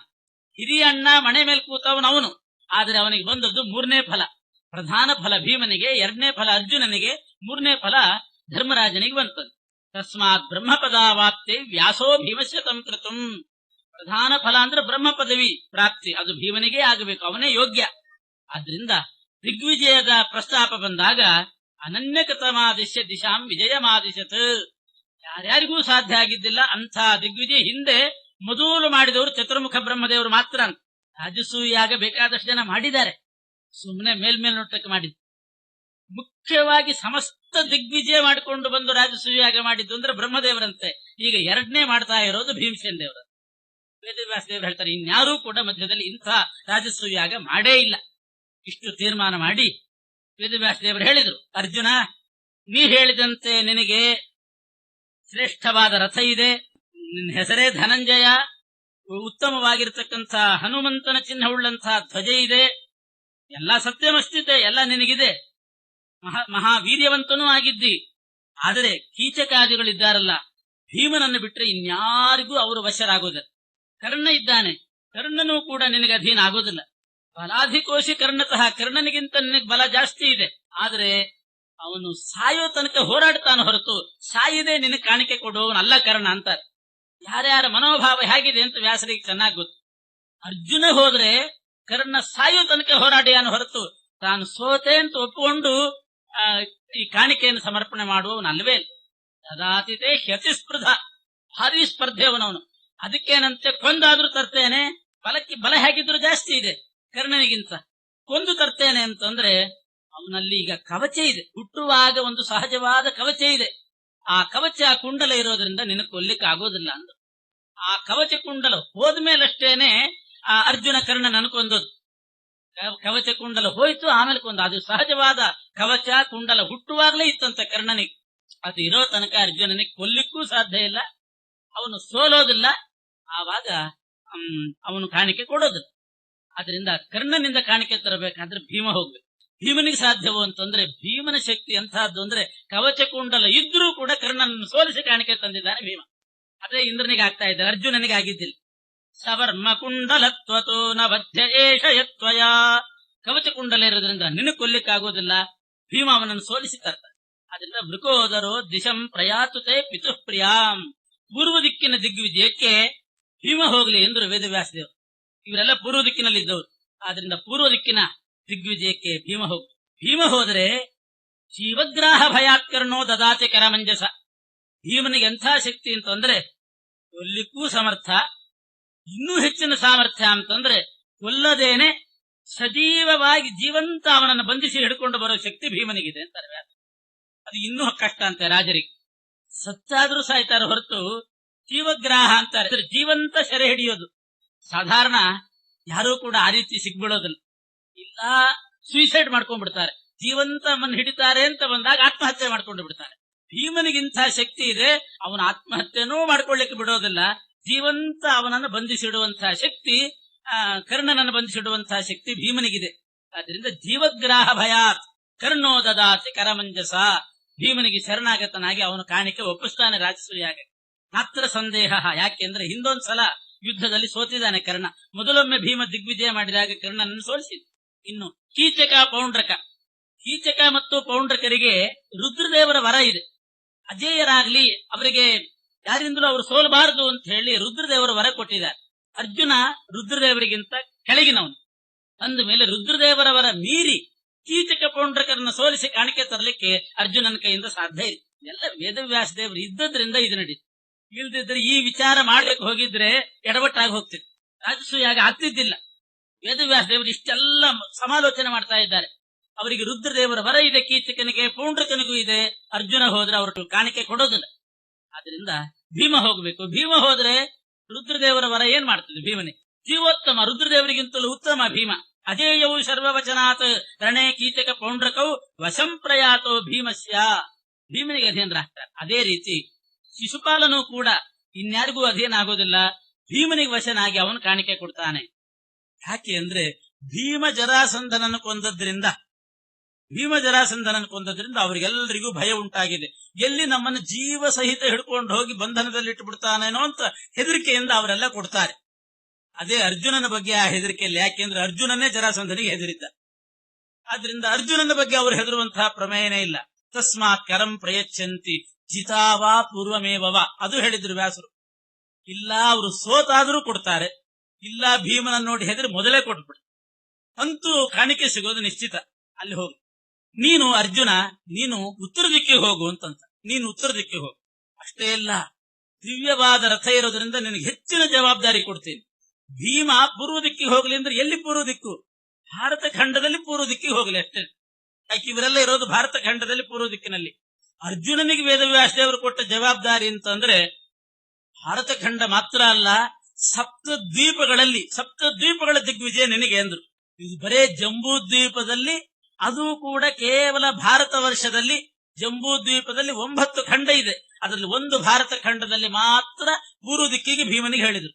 ಯಾಕೆ ಅದೇ ಮುಖ್ಯ, ಇವರೆಲ್ಲ ಇರೋದೇ ಅಲ್ಲಿ. ಉಳಿದ ಸಪ್ತದ್ವೀಪಗಳಿಗೆ ಹೋಗಿ ನೀನು ದಿಗ್ವಿಜಯ ಮಾಡಿಕೊಂಡು, ದ್ವೀಪದಲ್ಲಿ ಎಲ್ಲಾ ದಿಕ್ಕಿನಲ್ಲೂ ನಿಂದೆ ಅಂತಂದ್ರು ವೇದವ್ಯಾಸ. ಸಪ್ತದ್ವೀಪಕ್ಕೆ ಹೋಗಿ ಎಲ್ಲಾ ದಿಕ್ಕು, ಊರ್ಧ್ವಾಧೋ ದಿಕ್ಕುಗಳು ಎಲ್ಲಾ ದಿಕ್ಕುಗಳಲ್ಲಿ, ಮತ್ತು ಭಾರತ ಖಂಡದಲ್ಲಿ ಜಂಬೂ ದ್ವೀಪದಲ್ಲಿ ಭಾರತ ಖಂಡ ಬಿಟ್ಟು ಉಳಿದ 8 ಖಂಡ ಅದು ನಿನಗೆ ಸೇರಿದ್ದು ಅಂತ. ಅದು ನಿನಗೆ ಸೇರಿದ್ದು. ಉಳಿದ 6 ದ್ವೀಪ, ಒಟ್ಟು ಸಪ್ತದ್ವೀಪಗಳ ನೀನು ಮಾಡಿಕೊಂಡು ಬಾ. ಭಾರತ ಖಂಡದ ಪೂರ್ವ ದಿಕ್ಕಿನಲ್ಲಿ ಮಾತ್ರ ಭೀಮಸೇನ ಹೋಗು. ಅಲ್ಲಿ ಮುಖ್ಯ ಇರೋದು ಅದೇ, ದೊಡ್ಡ ಕುಳಗಳೆಲ್ಲ ಇರೋದು ಅಲ್ಲೇ. ಆದ್ರಿಂದ ಅಲ್ಲಿ ಭೀಮ ಹೋಗು. ವಿಜಿತ್ಯ ಶೀಘ್ರಂ ಪುನರೇಹಿ ಚಾತ್ರ, ಪಾತಾಳಾದಿ ಲೋಕಗಳಿಗೆ ಎಲ್ಲ ನೀನೆ ಹೋಗಿ ಬೇಗ ಬರಬೇಕು ಅಂತ ಅರ್ಜುನನ್ನ ಉತ್ತರ ದಿಕ್ಕಿಗೆ ಕಳಿಸಿದ್ರು, ಭೀಮನನ್ನ ಪೂರ್ವ ದಿಕ್ಕಿಗೆ ಕಳಿಸಿದ್ರು. ಅರ್ಜುನನನ್ನ ಆ 7 ದ್ವೀಪ ಅಂದ್ರೆ ಜಂಬೂ ದ್ವೀಪದಲ್ಲಿ 8 ಖಂಡ, ಉಳಿದ 6 ದ್ವೀಪಗಳು ಸಾಧ್ಯವೇ ಬೇಗ ಬರ್ಲಿಕ್ಕೆ ಅಂತಂದ್ರೆ 1 ವರ್ಷದಲ್ಲಿ ಬಂದಿದ್ದಾನಂತೆ ಅರ್ಜುನ್. ಹೇಗೆ ಅಂತಂದ್ರೆ ಅರ್ಜುನನಿಗೊಂದು ದಿವ್ಯವಾದ ರಥ ಇತ್ತಲ್ಲ, ಅದು ನೆಲದ ಮೇಲೆ ಮಾತ್ರ ಅಲ್ಲ ಆಕಾಶದಲ್ಲೂ ಹೋಗ್ತಿತ್ತಂತೆ. ಬೇಕಾದಾಗ ಆಕಾಶದಲ್ಲಿ ಹೋಗ್ತಿತ್ತು, ಅಲ್ಲಿಯೂ ಸಂಚಾರ ಮಾಡ್ತಿತ್ತು. ಅಂಥ ರಥ ಇತ್ತಂತೆ. ಆಚಾರ್ಯರು ಅಪೂರ್ವವಾದ ಮಾಹಿತಿ ಕೊಡ್ತಾರೆ. ರಥೋ ಹಿ ದಿವ್ಯ ಅಂಬರಗಸ್ತವಾಸ್ತಿ. ಅಂಬರಗಃ ಆಕಾಶದಲ್ಲಿ ಸಂಚಾರ ಮಾಡುವ ರಥ. ದಿವ್ಯಾನಿ ಚಾಸ್ತ್ರಾಣಿ ಧನುಶ್ಚ ದಿವ್ಯಂ. ಅಸ್ತ್ರಗಳು ದಿವ್ಯ, ಧನುಸ್ಸು ದಿವ್ಯ, ರಥವೂ ದಿವ್ಯ, ಎಲ್ಲಾ ದಿವ್ಯ ಭವ್ಯ. ಆದ್ರಿಂದ ನೀನ್ ಅಂಥಲ್ಲೆಲ್ಲ ಹೋಗಿ ಬಾ. ಇನ್ನು ಬೇರೆ ದಿಕ್ಕಿನಲ್ಲಿಯೂ ಕೂಡ ಬಾಣಾಸುರ ಮುಂತಾದವರು ಇದ್ದಾರಲ್ಲ, ಅಲ್ಲೆಲ್ಲ ಭೀಮನೇ ಹೋಗ್ಬೇಕು. ಇನ್ನು ಕೆಲವು ದೇವತೆಗಳಿದ್ದಾರೆ, ದೇವತೆಗಳಿಂದಲೂ ಕಾಣಿಕೆ ತರಬೇಕು. ರಾಜಸೂಯಾಗ ಅಂದ್ರೆ ಅಂತಹದ್ದು ಬರೇ ರಾಜರ ಹತ್ರ ತಂದದ್ದಲ್ಲ, ಯಾರೋ ಕ್ಷುದ್ರ ರಾಜರ ಹತ್ರ ತಂದದ್ದಲ್ಲ. ಎಲ್ಲ ರಾಜರನ್ನೂ ಕೂಡ ಗೆದ್ದು ತಂದಿದ್ದಾರೆ. ಮತ್ತು ದೇವತೆಗಳು ದಾನವರಿಂದ ತಂದಿದ್ದಾರಂತೆ ಕಾಣಿಕೆಯನ್ನು ರಾಜಸೂಯಾಗ. ಇಡೀ ಪ್ರಪಂಚ ತುಂಬ ಇರುವವರು ಪ್ರತಿಯೊಬ್ಬರು ಕೂಡ ರಾಜಸೂಯಾಗದಲ್ಲಿ ಪೂಜ್ಯನಾದ ವಿಷ್ಣುವಿಗೆ ಕಾಣಿಕೆ ಸಲ್ಲಿಸಿರಬೇಕು. ಅದು ವಿಷ್ಣು ಸರ್ವೋತ್ತಮತ್ವ ಸ್ಥಾಪನೆ ಅಂದ್ರೆ ಹಂಗೆ. ಆ ರೀತಿ ದಿಗ್ವಿಜಯ ಮಾಡಿ ತಂದಿದ್ದಾರೆ. ಒಬ್ಬನಿಂಥವನು ಕೊಟ್ಟಿಲ್ಲ ಅಂತಿಲ್ಲ, ಪ್ರತಿಯೊಬ್ಬನು ವಿಷ್ಣುವಿಗೆ ಶರಣಾಗಿ ಕಾಣಿಕೆ ಕೊಟ್ಟಿರ್ಬೇಕು, ಇಲ್ಲ ಯುದ್ಧ ಮಾಡಿ ಸೋತಾದ್ರೂ ಸೋತಿರ್ಬೇಕು. ಈ ರೀತಿ ಮಾಡಿ ತಂದಿದ್ದಾರೆ. ಅಂದ್ರೆ ಪ್ರತಿಯೊಬ್ಬರ ಹಣ, ಯಾರ್ಯಾರ ಹತ್ರ ಏನೇನು ಸಂಪತ್ತಿದೆ ಅದೆಲ್ಲ ವಿಷ್ಣುವಿಂದೇ, ವಿಷ್ಣುವಿಗೆ ಸೇರ್ಬೇಕಾದದ್ದು. ಈಶಾವಾಸ್ಯಮಿದಂ ಸರ್ವಂ ಅನ್ನೋದನ್ನ ಇಟ್ಟುಕೊಂಡು ಪ್ರತಿಯೊಬ್ಬರ ಹಣ ತಂದು ರಾಜಸೂಯಾಗ ಮಾಡಿದ್ದಾರೆ. ಇಂಥವರ ಮನೆಯಿಂದ ಒಂದು ಕಾಣಿಕೆ ಒಂದು ಪೈಸೆ ಬಂದಿಲ್ಲ ಅಂತಿಲ್ಲ, ಅದು ಮಾಡಬೇಕಾಗಿತ್ತು. ಆದ್ರಿಂದ ದೇವತೆಗಳು ದಾನವರು ಅವರನ್ನೆಲ್ಲ ಭೀಮ ಗೆಲ್ಲಿ ಅಂತ ಹೇಳಿ ವ್ಯಾಸರ ಆಜ್ಞೆ ಮಾಡಿದ್ರು. ಇನ್ನು ಪಶ್ಚಿಮ ದಿಕ್ಕು ದಕ್ಷಿಣ ದಿಕ್ಕು ಇತ್ತು. ನಕುಲ ಪಶ್ಚಿಮಕ್ಕೆ ಹೋಗ್ಲಿ ಅಂತಂದ್ರ, ಸಹದೇವ ದಕ್ಷಿಣ ದಿಕ್ಕಿಗೆ ಹೋಗ್ಲಿ. ಇಂಥ ದಿಗ್ವಿಜಯ ಕಾರ್ಯಕ್ಕೆ ಅವರಿಬ್ರು ಸಣ್ಣ ಸಣ್ಣವರು, ಅವರಿಗೂ ಕೊಟ್ಟರು ಚಾನ್ಸ್. ಎಲ್ರದ್ದು ಪಾತ್ರ ಇರಬೇಕು, ಎಲ್ರದ್ದು ಪಾತ್ರ ಇರಬೇಕು ಅನ್ನೋ ದೃಷ್ಟಿಯಿಂದ ಕರುಣೆಯಿಂದ ನಕುಲ ಸಹದೇವರನ್ನ ಪಶ್ಚಿಮ ದಕ್ಷಿಣ ದಿಕ್ಕಿಗೆ ಕಳಿಸಿದ್ದ. ಯಾಕೆ ಅಂದ್ರೆ ಯಶಶ್ಚ ಧರ್ಮಶ್ಚ ತಯೋರಪಿ ಸ್ಯಾತ್, ಅವರಿಗೂ ಕೀರ್ತಿ ಬರಬೇಕು, ಅವರಿಗೂ ಧರ್ಮ ಬರಬೇಕು. ಇದು ಜಗತ್ತಿಗೆ ಕೊಡು, ಎಲ್ಲ ನಾನೇ ಮಾಡ್ತೀನಿ, ನನಗೆ ಕ್ರೆಡಿಟ್ ಬರಬೇಕು ಅನ್ನೋದು ಇರಬಾರ್ದು. ಎಲ್ರಿಗೂ ಹಂಚಿ ಹೋಗ್ಬೇಕು ಕೀರ್ತಿ, ಎಲ್ರಿಗೂ ಪುಣ್ಯ ಹಂಚಿ ಹೋಗ್ಬೇಕು. ಯಾರ್ಯಾರು ವೈಷ್ಣವರು ಅಂತಿದ್ದಾರೆ ಎಲ್ಲರನ್ನೂ ಪಾಲ್ಗೊಳಿಸ್ಕೊಳ್ಬೇಕು, ಎಲ್ಲರನ್ನೂ ಸೇರಿಸ್ಕೊಳ್ಬೇಕು. ಆದ್ರಿಂದ ನಕುಲ ಸಹದೇವರಿಗೂ ಕೂಡ ಕೊಟ್ಟು ಅವರು ನಮಸ್ಕಾರ ಮಾಡಿ ಹೋಗಿದ್ದಾರೆ. ಭೀಮ ಪೂರ್ವ ದಿಕ್ಕಿನ ದಿಗ್ವಿಜಯಕ್ಕೆ ಭೀಮ ಹೊರಟ. ಮೊದಲು ಹೋದದ್ದು ವಿರಾಟ ನಗರಕ್ಕೆ. ವಿರಾಟ ನಗರಕ್ಕೆ ಹೋದಾಗ ವಿರಾಟ ರಾಜ ಅಂಥ ದೊಡ್ಡ ರಾಜ ಏನಲ್ಲ, ಆದ್ರೆ ಅವನಿಗೆ ಕೀಚಕನ ಬಲ ಇತ್ತಂತೆ. ಕೀಚಕ ಮಹಾಬಲಿಷ್ಠ. ದುರ್ಯೋಧನನೇ ಹೇಳ್ತಾನೆ, ಭೀಮಶ್ಚ ಬಲಭದ್ರಶ್ಚ ಮದ್ರರಾಜಶ್ಚ ವೀರ್ಯವಾನ್ ಚತುರ್ಥ ಕೀಚಕಸ್ತೇಷಾಂ ಪಂಚಮಂ ನಾನು ಶುಶ್ರಮಾಂದ. ಇಡೀ ಜಗತ್ನಲ್ಲಿರೋದು 4 ಮಂದಿ ವೀರರು. ಮೊದಲನೇ ವೀರ ಭೀಮ ಅಂತಾನೆ ದುರ್ಯೋಧನ. ಭೀಮ ಅನಂತರ ಬಲಭದ್ರ ಬಲರಾಮ, ಆಮೇಲೆ ಶಲ್ಯರಾಜ, ಆಮೇಲೆ ಕೀಚಕ. ಅದರಿಂದ ಕೀಚಕನ ಬಲದಿಂದ ವಿರಾಟ ರಾಜನಿಗೆ ಸ್ವಲ್ಪ ದರ್ಪ ಇತ್ತು. ಭೀಮಸೇನ ದೇವರು ಹೋಗಿ ಕೀಚಕನ ಜೊತೆಗೆ ಯುದ್ಧ ಮಾಡಿ ಅವನನ್ನು ಗೆದ್ದು ವಿರಾಟನಿಂದ ಕಾಣಿಕೆ ತಗೊಂಡ್ರು. ಅಲ್ಲಿಂದ ಶಿಶುಪಾಲನ ರಾಜ್ಯಕ್ಕೆ ಹೋದ್ರು, ಚೇದಿ ದೇಶಕ್ಕೆ ಹೋದ್ರು. ಅಲ್ಲಿ ಶಿಶುಪಾಲ ಯುದ್ಧ ಮಾಡಲಿಲ್ಲ, ತಾನೇ ಕೊಟ್ಟುಬಿಟ್ಟ. ಯಾಕೆಂದ್ರೆ ಇವನು ಜರಾಸಂಧನ್ ಕೊಂದಿದ್ದಾನೆ ಅಂತ ಅನ್ನೋದು ಅವನಿಗೆ ಇನ್ನೂ ನೆನಪಿತ್ತು, ಆದ್ರಿಂದ ಕೊಟ್ಟೇ ಬಿಟ್ಟನಂತೆ. ಜೊತೆಗೆ ಶಿಶುಪಾಲ ಭೀಮನಿಗೆ ಏನಾಗಬೇಕು? ಶಿಶುಪಾಲ ಭೀಮನಿಗೆ ಚಿಕ್ಕಮ್ಮನ ಮಗ. ಚಿಕ್ಕಮ್ಮನ ಮಗ ಭೀಮನ ತಾಯಿ, ಶಿಶುಪಾಲನ ತಾಯಿ ಯಾಕೆ ತಂಗಿ. ಆದ್ರಿಂದ ಭೀಮನಿಗೆ ಚಿಕ್ಕಮ್ಮನ ಮಗ. ಆದ್ರಿಂದ ಭೀಮ ಬಂದಾಗ ಆ ಶಿಶುಪಾಲನ ತಾಯಿನೇ ಹೇಳಿಲ್ಲಂತೆ, ಯುದ್ಧ ಗಿದ್ದ ಮಾಡ್ಬೇಡ, ಸುಮ್ಮನೆ ಕೊಟ್ಬಿಡ ಕಾಣಿಕೆ ಅಂತ. ಹಿರಿಯರಾದವ್ರು ಹಂಗೆ ಹೇಳ್ಬೇಕಂತೆ, ಅದು ತೋರಿಸ್ತದೆ ಮಹಾಭಾರತ. ಕೊಡ್ರಿ ಕಾಣಿಕೆ ಕೊಡ್ರಿ, ವೈಷ್ಣವ ಹೇಗೆ ಮಾಡ್ತಿದ್ದಾರೆ ರಾಜಸೂಯಾಗ, ಕೊಡ್ರಿ. ಅದೇನ್ ಮಿಸ್ಯೂಸ್ ಆಗೋದಿಲ್ಲ, ಸರಿಯಾಗಿ ಯುಟಿಲೈಸ್ ಆಗುತ್ತೆ, ಕೊಡ್ರಿ ಅಂತಿದ್ರ. ಯಾಕೆ ಪಾಂಡವರು ಮಾಡ್ತಾ ಇರೋದು, ಧರ್ಮರಾಜ ಇದ್ದಾನೆ, ಮಿಸ್ಯೂಸ್ ಆಗೋ ಪ್ರಶ್ನೆನೇ ಇಲ್ಲ, ಸರಿಯಾಗಿ ಯುಟಿಲೈಸೇಷನ್ ಆಗುತ್ತೆ, ಕೊಟ್ಬಿಡ್ರಿ ಅಂತ. ಮಾತೃಶ್ವಸು ಗೃಹೇ ಚೋಷ್ಯ ದಿವಸಾನ್ ಕಸಿಚಿತ್ ಸುಖಂ. ಭೀಮ ಚಿಕ್ಕಮ್ಮನ ಮನೆಗೆ ಹೋಗಿ ಶಿಶುಪಾಲನಿಂದ ಕಾಣಿಕೆ ತಗೊಂಡು ಸ್ವಲ್ಪ ದಿವಸ ಅಲ್ಲಿದ್ದಂತ. ಅಲ್ಲಿಂದ ಮುಂದೆ ಕರ್ಣನ ಹತ್ರ ಬರ್ತಾನೆ. ಅಂಗದೇಶಕ್ಕೆ ಬಂದ. ಕರ್ಣನಿಗೂ ಭೀಮನಿಗೂ ಯುದ್ಧ ಆಯ್ತು. ಸೋತ ಕರ್ಣನೇ ಸೋತು ಕೊಟ್ಬಿಟ್ನಂತೆ. ಅವನ್ ರಥ ಗೀತ ಎಲ್ಲ ಪುಡಿ ಪುಡಿ ಆದ್ಕೊಳ್ಳಿ, ಜಾಸ್ತಿ ಬೇಡ ಅಂತ ಕೊಟ್ಟ. ಪೌಂಡ್ರಕ ವಾಸುದೇವನ ಹತ್ರ ಹೋದ. ಏಕಲವ್ಯನ ಜೊತೆಗೆ ಪೌಂಡ್ರಕ ಯುದ್ಧ ಮಾಡಿದ್ನಂತೆ. ಏಕಲವ್ಯ ಪೌಂಡ್ರಕ ಸೇರಿ ಇಬ್ಬರನ್ನೂ ಸೋಲಿಸಿದ ಭೀಮ. ಅವರಿಂದ ಕಾಣಿಕೆ ತಗೊಂಡ. ಅಲ್ಲಿಂದ ಹಿಮಾಲಯ ಪರ್ವತಕ್ಕೆ ಹೋದ. ದೇವದಾನವರಿಂದ ಕಾಣಿಕೆ ತರೋದು ಭೀಮನಿಗಿತ್ತು ಜವಾಬ್ದಾರಿ. ಹಿಮಾಲಯಕ್ಕೆ ಹೋದಾಗ ಇಂದ್ರಾದಿ ದೇವತೆಗಳು ಅಲ್ಲಿ ಬಂದ್ರಂತೆ. ಇಂದ್ರಾದಿ ದೇವತೆಗಳು ಸಿಂಹ, ವ್ಯಾಘ್ರ, ಹುಲಿ, ಕರಡಿ, ಸಿಂಹ ಇಂಥ ಮೃಗ ರೂಪದಿಂದ ಆ ದೇವತೆಗಳು ಬಂದು ಯುದ್ಧ ಮಾಡಿದ್ರಂತೆ. ಭೀಮಸೇನ ದೇವರು ಆ ದೇವತೆಗಳ ಹತ್ರನೂ ಯುದ್ಧ ಮಾಡಿ, ಅದು ಯುದ್ಧ ಅಂದ್ರೇನು, ಬಾಹುಯುದ್ಧ ಮಾಡಿದ್ರಂತೆ. ಬರೇ ನಿರಾಯುಧರಾಗಿ ಯುದ್ಧ ಮಾಡಿ ಆ ದೇವತೆಗಳಿಂದಲೂ ಕೂಡ ರತ್ನ ಸಂಚಯವನ್ನೇ ತಗೊಂಡ್ರಂತೆ. ದೇವತೆಗಳು ಯಾಕೆ ಯುದ್ಧ ಮಾಡಿದ್ರು ಅಂತಂದ್ರೆ ಕ್ರೀಡಾರ್ಥವಾಗಿ ಯುದ್ಧ ಮಾಡಿದ್ರಂತೆ. ಬೇಕಾದಷ್ಟು ರತ್ನ ಸಮೂಹ ಕೊಟ್ಟು ಶೇಷದೇವರನ್ನ, ಗರುಡ ದೇವರನ್ನ ಇವ್ರನ್ನೆಲ್ಲ ಸೋಲಿಸಿದನಂತೆ ಭೀಮ. ಗರುಡ, ಶೇಷ, ರುದ್ರದೇವರು ಅಲ್ಲಿಗೆ ಬಂದಿದ್ದಿಲ್ಲಂತೆ. ಅವರು ಬಾಣಾಸುರನ ಊರಿನಲ್ಲಿದ್ದರು.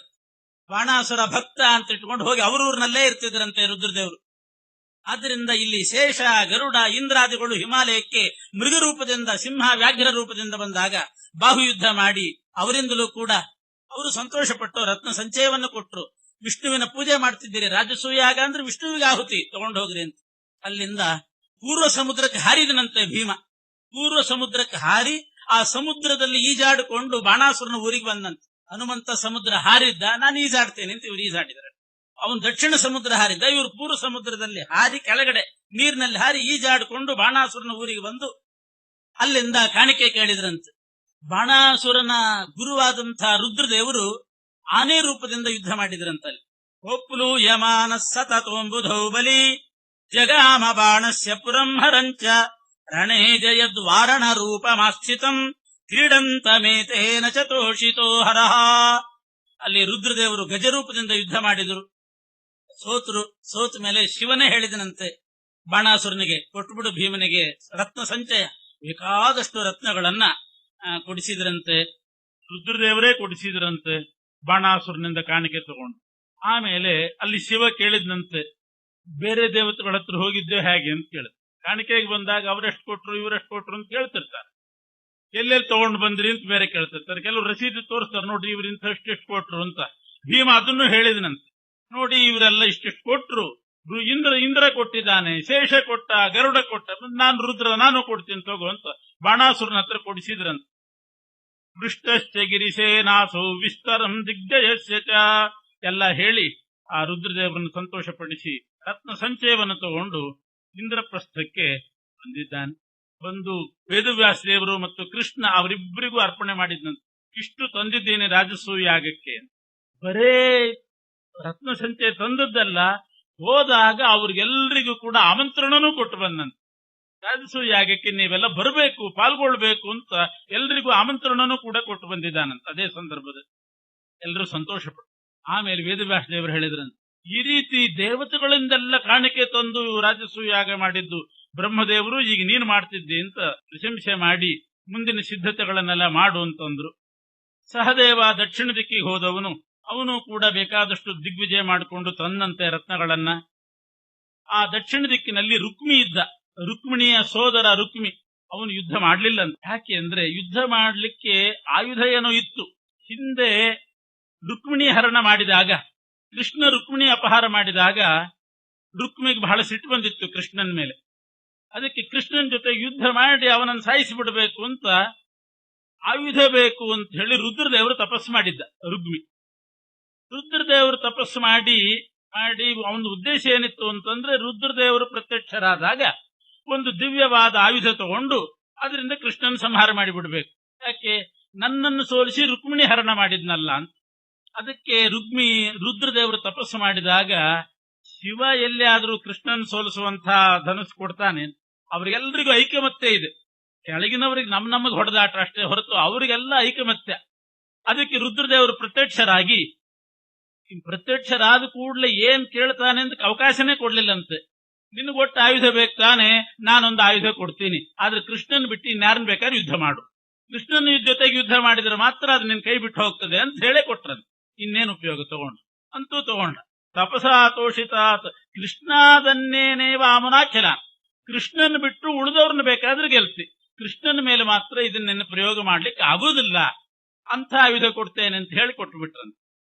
ಆವಾಗ ಇನ್ ಕೃಷ್ಣ ವಿರೋಧ ಮಾಡೋ ಹಾಗಿಲ್ಲ. ಯಾಕೆ, ಕೃಷ್ಣನ ವಿರೋಧ ಮಾಡಿಬಿಟ್ರೆ ಆ ಧನುಸ್ಸೇ ಬಿಟ್ಟು ಹೋಗ್ತದಂತೆ.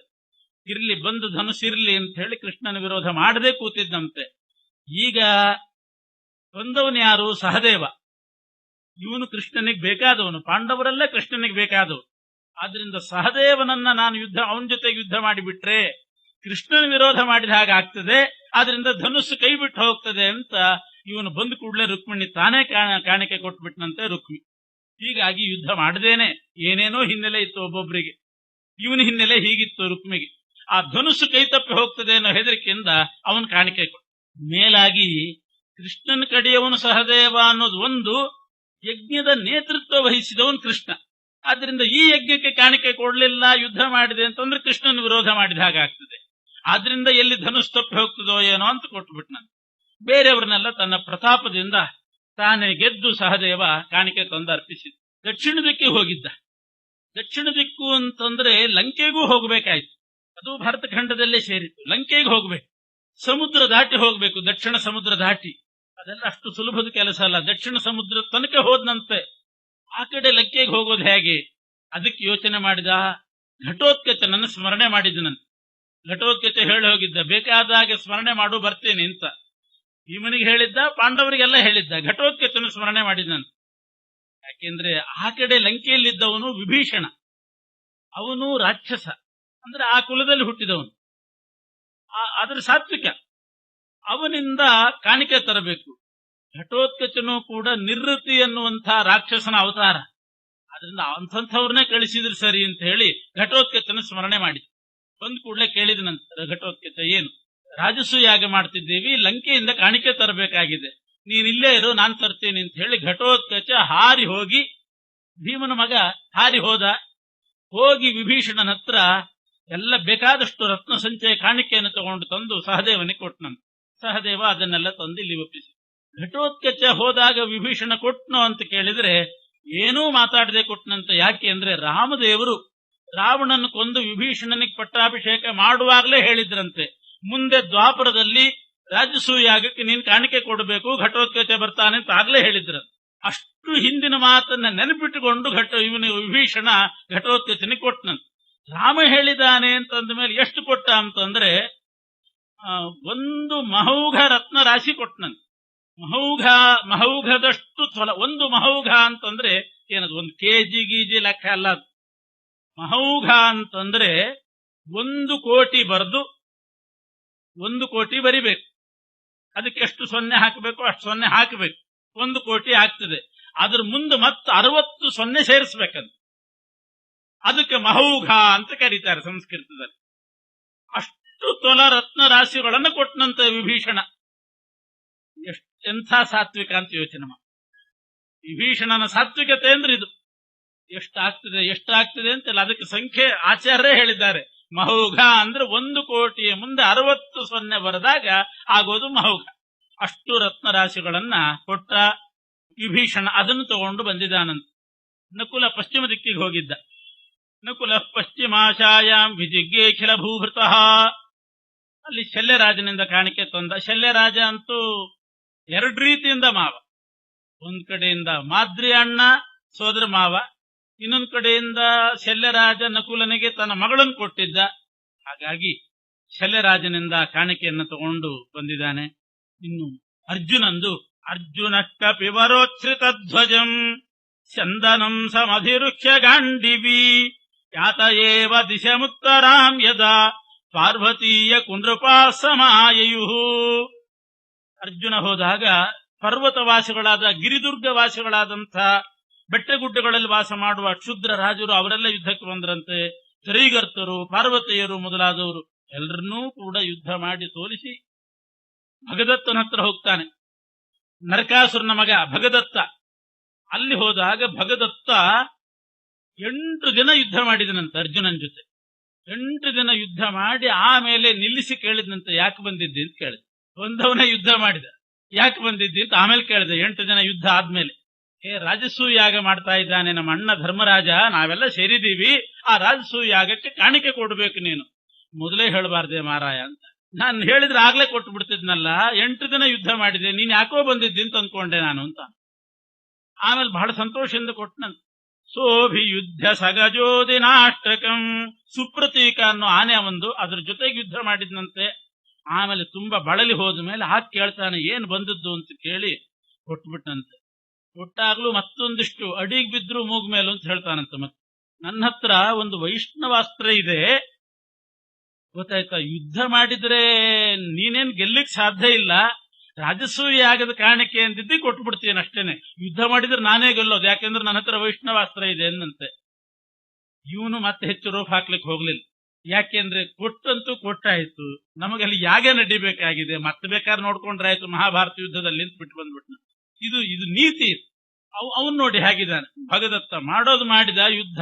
ಶ್ರಾಂತ ಆಹ ಪುರುಹೂತನಂದನಂ, ಸಾಕಷ್ಟು ಏಟು ಬಿದ್ದ ಮೇಲೆ ಬೃಹಿತೇ ಸಮರ ಕಾರಣಂತ್ವಿತಿ. ಆಮೇಲೆ ಯಾಕೆ ಬಂದಿ ಅಂತ ಕೇಳಿ, ಇಲ್ಲ ಹೀಗೆ ಅಂತಂದಾಗ ಪ್ರಶಂಸನೂ ಮಾಡಿದ್ನಂತೆ. ಇಲ್ಲಿ ಅರ್ಜುನ ಕೊಡ್ತಿದ್ದೀನಿ, ನಿಮ್ ತಂದೆ ಇಂದ್ರ ನನಗೆ ಹಿರಿಯ ಅಂತಂದಂತೆ. ಯಾಕೆಂದ್ರೆ ಇವನು ಕುಬೇರ. ನಿಮ್ಮ ತಂದೆ ಇಂದ್ರ ನನಗೆ ಹಿರಿಯನಾಗಬೇಕು, ಅದರಿಂದ ಒಂದ್ ರೀತಿ ಬಾಂಧವ್ಯ ಇದ್ದ ಹಾಗೆ ಕೊಡ್ತೀನಿ, ಆದ್ರೆ ಯುದ್ಧ ಮಾಡಿದ್ರೆ ಮಾತ್ರ ನಿನ್ಗೆ ಗೆಲ್ಲಿಕ್ ಸಾಧ್ಯ ಇದ್ದಿಲ್ಲ ಅಂತಲೂ ಅಂದಂತೆ. ಆ ರೀತಿ ಅನ್ಲಿ ಬಿಡ್ಲಿ, ನಮ್ ಕೆಲಸ ಆದ್ಮೇಲೆ ಏನ್ ಬೇಕಾದ್ರೆ ಅನ್ವಲ್ರಿ, ಯಾಕಂತ ಬಂದ್ಬಿಡ್ಬೇಕು. ಅದಕ್ಕೆ ಅರ್ಜುನ ಬಂದಂತ, ಅದಕ್ಕೇನು ಉತ್ತರ ಕೊಡ್ಲಿಕ್ಕೆ ಹೋಗ್ಲಿಲ್ಲ ಅಂತಾರೆ. ಆಮೇಲೆ ಉಳಿದ ಜಂಬೂದ್ವೀಪದಲ್ಲಿರುವ 8 ಖಂಡಗಳನ್ನೆಲ್ಲ ಗೆದ್ದ. ಉಳಿದ 6 ದ್ವೀಪಗಳಿಗೂ ಹೋದನಂತೆ. ಪುಷ್ಕರ ದ್ವೀಪ, ಶಾಲ್ಮರ ದ್ವೀಪ ಹೀಗೆಲ್ಲ ಇದೆ. ಜಂಬೂ ದ್ವೀಪ ಇದ್ದ ಹಾಗೆ ಎಲ್ಲಾ ದ್ವೀಪಗಳಿಗೆ ಹೋಗಿ ಅಲ್ಲಿ 4 ದಿಕ್ಕಿನಲ್ಲಿ ಎಲ್ಲಾ ಕಡೆ ಗೆದ್ದು ಪಾತಾಳ ಸಪ್ತಕಂ, ಭೂಮಿ ಕೆಳಗೆ ಹೋಗಿ 7 ಪಾತಾಳ, ಅತಲ ವಿತಲ ಸುತಲ ಮಹಾತಲ ತಲಾತಲ ರಸಾತಲ ಪಾತಾಳ ತನಕ ಹೋಗಿ ಅಲ್ಲಿ ದೈತ್ಯ ದಾನವರನ್ನೆಲ್ಲ ಗೆದ್ದು ಸುತಲ ಲೋಕಕ್ಕೆ ಹೋದಾಗ ಬಲಿಚಕ್ರವರ್ತಿ ಇದ್ದ. ಅಲ್ಲಿ ತ್ರಿವಿಕ್ರಮ ರೂಪಿ ಪರಮಾತ್ಮ ದ್ವಾರಪಾಲಕನಾಗಿದ್ದ. ಅವನು ಹೇಳ್ಬಿಟ್ನಂತೆ, ಇಲ್ಲ ವಿಷ್ಣು ಯಾಗ ಮಾಡ್ತಾ ಇದ್ದಾರೆ, ಕೊಟ್ಟು ಬಿಡು ಅಂತ ಹೇಳಿ ಬಲಿ ಕೈಯಿಂದ ಬೇಕಾದಷ್ಟು ತಗೊಂಡು ಬಂದ. ಆಮೇಲೆ ವಾಸುಕಿ ಕೆಳಗಡೆ ವಾಸುಕಿಯನ್ನ ಗೆದ್ದು, ಅಲ್ಲೆಲ್ಲ ರತ್ನ ಬೇಕಾದಷ್ಟು ಇರ್ತದೆ ನಾಗಗಳ ಹತ್ರ, ಭೂರಿ ರತ್ನ ಮಾದಾಯ ಸತ್ವರ, ಅಲ್ಲಿಂದ ರತ್ನ ತಗೊಂಡು ಬಂದ. ಅಂತೂ 1 ವರ್ಷದಲ್ಲಿ ಇಷ್ಟೆಲ್ಲ ದಿಗ್ವಿಜಯ ಮಾಡಿಕೊಂಡು ಬಂದ. ಕೊನೆಗೆ ಬಂದದ್ದು ಅರ್ಜುನ 1 ವರ್ಷ ಮುಗಿಸಿ. ಅಂತೂ ಬಂದ್ರು, ಎಲ್ಲ ಬಂದು ತಂದು ಆ ರತ್ನದ ರಾಶಿ ಹಾಕಿದ್ರೆ ಇಂದ್ರಪ್ರಸ್ಥದಲ್ಲಿ ದೊಡ್ಡ ಪರ್ವತದ ರಾಶಿ ಆಗಿತ್ತಂತದ್ದು. ಎಂಥೆಂಥ ಪರ್ವತ ಆಗಿತ್ತು ಅಂತ ಆಚಾರ್ಯ ಹೇಳ್ತಾರೆ. ಸುವರ್ಣ ರತ್ನ ಅವ್ರು ತಂದದ್ದು ಅಷ್ಟೇ, ಬೇರೆ ಇಲ್ಲ. ಸುವರ್ಣದ ಪಾತ್ರೆ, ಸುವರ್ಣದ ತಟ್ಟೆ, ಏನೇನಿತ್ತೋ ಕೊಟ್ರು ಅವರೆಲ್ಲ. ಆ ಸುವರ್ಣ ರತ್ನಗಳನ್ನು ತಂದ್ರು. ಈ ಸ್ಟೀಲ್ ಗೀಲ್ ತರ್ಲಿಕ್ಕೆ ಹೋಗ್ಲಿಲ್ಲ, ಬರೇ ಸುವರ್ಣ ರತ್ನ, ಸುವರ್ಣದ ಭಾಂಡಿಗಳು ಅದನ್ನೇ ಕೊಟ್ರಂತೆ. ಎಷ್ಟೋ ಜನ ದೊಡ್ಡ ದೊಡ್ಡ ಗಂಗಾಳಗಳನ್ನ, ಬಕೀಟ್ಗಳನ್ನ ಎಲ್ಲ ಬಂಗಾರದ್ದೇ, ಪ್ಲಾಸ್ಟಿಕ್ ಬಕೀಟು ಅದು ಯಾವುದೂ ಇದ್ದಿಲ್ಲಂತೆ ಆ ಯಜ್ಞಕ್ಕೆ. ಬರೇ ಸರ್ವಂ ಸ್ವರ್ಣಮಯಂ, ಬರೇ ಬಂಗಾರದ ಪಾತ್ರೆಯಿಂದ ರಾಜಸೂಯ ಯಾಗ ನಡೆದಿದೆ ಅಂತ. ಇನ್ಯಾವ ಪಾತ್ರೆಗಳನ್ನೇ ಬಳಸ್ತಾ ಇದ್ದಿಲ್ಲಂತೆ. ಯಾಕೆಂದ್ರೆ ಇಷ್ಟು ದಿಗ್ವಿಜಯ ಮಾಡಿದಾಗ ಬರೇ ಸರ್ವಂ ಸ್ವರ್ಣಮಯಂ ಅಂತಾರೆ. ಸುವರ್ಣ ರತ್ನದ ಗಿರಿಗಳನ್ನ, ಬೆಟ್ಟಗಳನ್ನ ಕೂಡಿ ಹಾಕಿದ್ರಂತೆ. ಪಶ್ಚಿಮ ದಿಕ್ಕಿನಿಂದ ನಕುಲ ತಂದು ಹಾಕಿದ 10 ಯೋಜನ ಎತ್ತರದ ಬೆಟ್ಟ ಆಗಿತ್ತಂತೆ. ಬರೇ ಬಂಗಾರ, ಬೆಳ್ಳಿ, ಇದು ಬಂಗಾರ ರತ್ನ ತಂದು ಹಾಕಿದ್ರೆ 10 ಯೋಜನ, 1 ಯೋಜನ ಅಂದ್ರೆ 6.6 ಮೈಲು, 10 ಯೋಜನ ಎತ್ತರದ ಬೆಟ್ಟ ಆಗಿತ್ತಂತೆ. ನಕುಲ ತಂದು ಹಾಕಿದ್ದು. ದಕ್ಷಿಣ ದಿಕ್ಕಿನಿಂದ ಸಹದೇವ ತಂದು ಹಾಕಿದ್ದು 30 ಯೋಜನ ಎತ್ತರದ ಪರ್ವತ ಆಗಿತ್ತಂತೆ, ರಕ್ತದ ಪರ್ವತ. ಪೂರ್ವ ದಿಕ್ಕಿನಿಂದ ಭೀಮಸೇನ್ ದೇವರು ತಂದು ಹಾಕಿದ್ದು 100 ಯೋಜನ ಎತ್ತರದ ಪರ್ವತ ಆಗಿತ್ತಂತೆ ಇಂದ್ರಪ್ರಸ್ಥದಲ್ಲಿ. ಅಂದ್ರೆ ಅಗಲ ಎಷ್ಟಿರ್ತದೆ ಲೆಕ್ಕ ಹಾಕಿ, ಏನ್ ಕೋಲಿಟ್ಟಂಗೆ ಉದ್ದಕ್ಕಲ್ಲ, 100 ಯೋಜನೆ ಎತ್ತದ, ಅದಕ್ಕೆ ಸರಿಯಾಗಿ ಪ್ರಪೋರ್ಷನೇಟ್ ಆಗಿ ಅದ್ರ ಅಗಲನೂ ಹಂಗೆ ಇರ್ತದೆ. ಅರ್ಜುನ ಉತ್ತರ ದಿಕ್ಕಿನಿಂದ ತಂದು ಹಾಕಿದ ಸುವರ್ಣ ರತ್ನದ ಪರ್ವತ 400 ಯೋಜನ ಎತ್ತರ ಇತ್ತು. ಭೀಮನಿಗಿಂತ ಜಾಸ್ತಿ ತಂದು ಹಾಕಿದ್ದು ಅರ್ಜುನ. ಆದ್ರೆ ಅಸಾಧಾರಣ ಹೇತು ಭೀಮ ಅಂತಿದ್ದಾರೆ. ಯಾಕೆ ಅಂದ್ರೆ 400 ಅಲ್ಲ, 800 ಯೋಜನ ಅರ್ಜುನ ತಂದು ಹಾಕಿದ್ರು. ಭೀಮ ಎಲ್ಲೆಲ್ಲಿ ಹೋಗಿ ತಂದ ಅಲ್ಲಿಂದ ಒಂದು ಬಿಡಿ ಕಾಸು ತರ್ಲಿಕ್ಕೆ ಆಗ್ತಿದ್ದಿಲ್ಲ ಅರ್ಜುನನಿಗೆ, ಅದು ಮುಖ್ಯ. ಅದರಿಂದ ಎಷ್ಟು ತಂದು ಹಾಕಿದ್ದಾರೆ ಅನ್ನೋದು ಮುಖ್ಯ ಅಲ್ಲ, ಎಲ್ಲಿಂದ ತಂದು ಹಾಕಿದ್ದಾರೆ, ಯಾರ ಹತ್ರ ಕಲೆಕ್ಷನ್ ಮಾಡಿದ್ರು ಅನ್ನೋದು ಮುಖ್ಯ. ಬೇಕಾದಷ್ಟು ಧಾರಾಳವಾಗಿ ಕೊಡೋರ ಹತ್ರ ಕಲೆಕ್ಷನ್ ಮಾಡಿದ್ ಮುಖ್ಯ ಅಲ್ಲ, ಎಂತೆಂಥವ್ರ ಹತ್ರ ಮಾಡ್ಬೇಕು ಅಂತವ್ರ ಹತ್ರ ಮಾಡಿದ್ದು ಅದು ಮುಖ್ಯ ಬೀಳ್ತದೆ. ಕೊಡ್ಲಾರ್ದವ್ರ ಹತ್ರ ತರಬೇಕು, ಅದು ದೊಡ್ಡ ವಿಷಯ. ಮಾಮೂಲ ಕೊಡೋರ ಹತ್ರ ಹೋಗಿ ತಂದ್ರೆ ಅದು ದೊಡ್ಡ ವಿಷಯ ಅಲ್ಲ, ಆ ಕಲೆಕ್ಷನ್ಗೆ ಅಷ್ಟು ಮಹತ್ವ ಬರೋದಿಲ್ಲ. ಆದ್ರಿಂದ ಅರ್ಜುನ ತಂದು ಹಾಕಿದ ಸುವರ್ಣ ರತ್ನದ ಪರ್ವತ 400 ಯೋಜನ ಎತ್ತರ ಇತ್ತಂತೆ. ಭೀಮ ತಂದದ್ದು 100 ಯೋಜನ ಎತ್ತರ ಇತ್ತು. ಆದ್ರೆ ವ್ಯಾಸರು ಹೇಳಿದ್ರು ಇದರಲ್ಲಿ ಪ್ರಧಾನ ಪಾತ್ರ ಭೀಮಂದು ಅಂತ.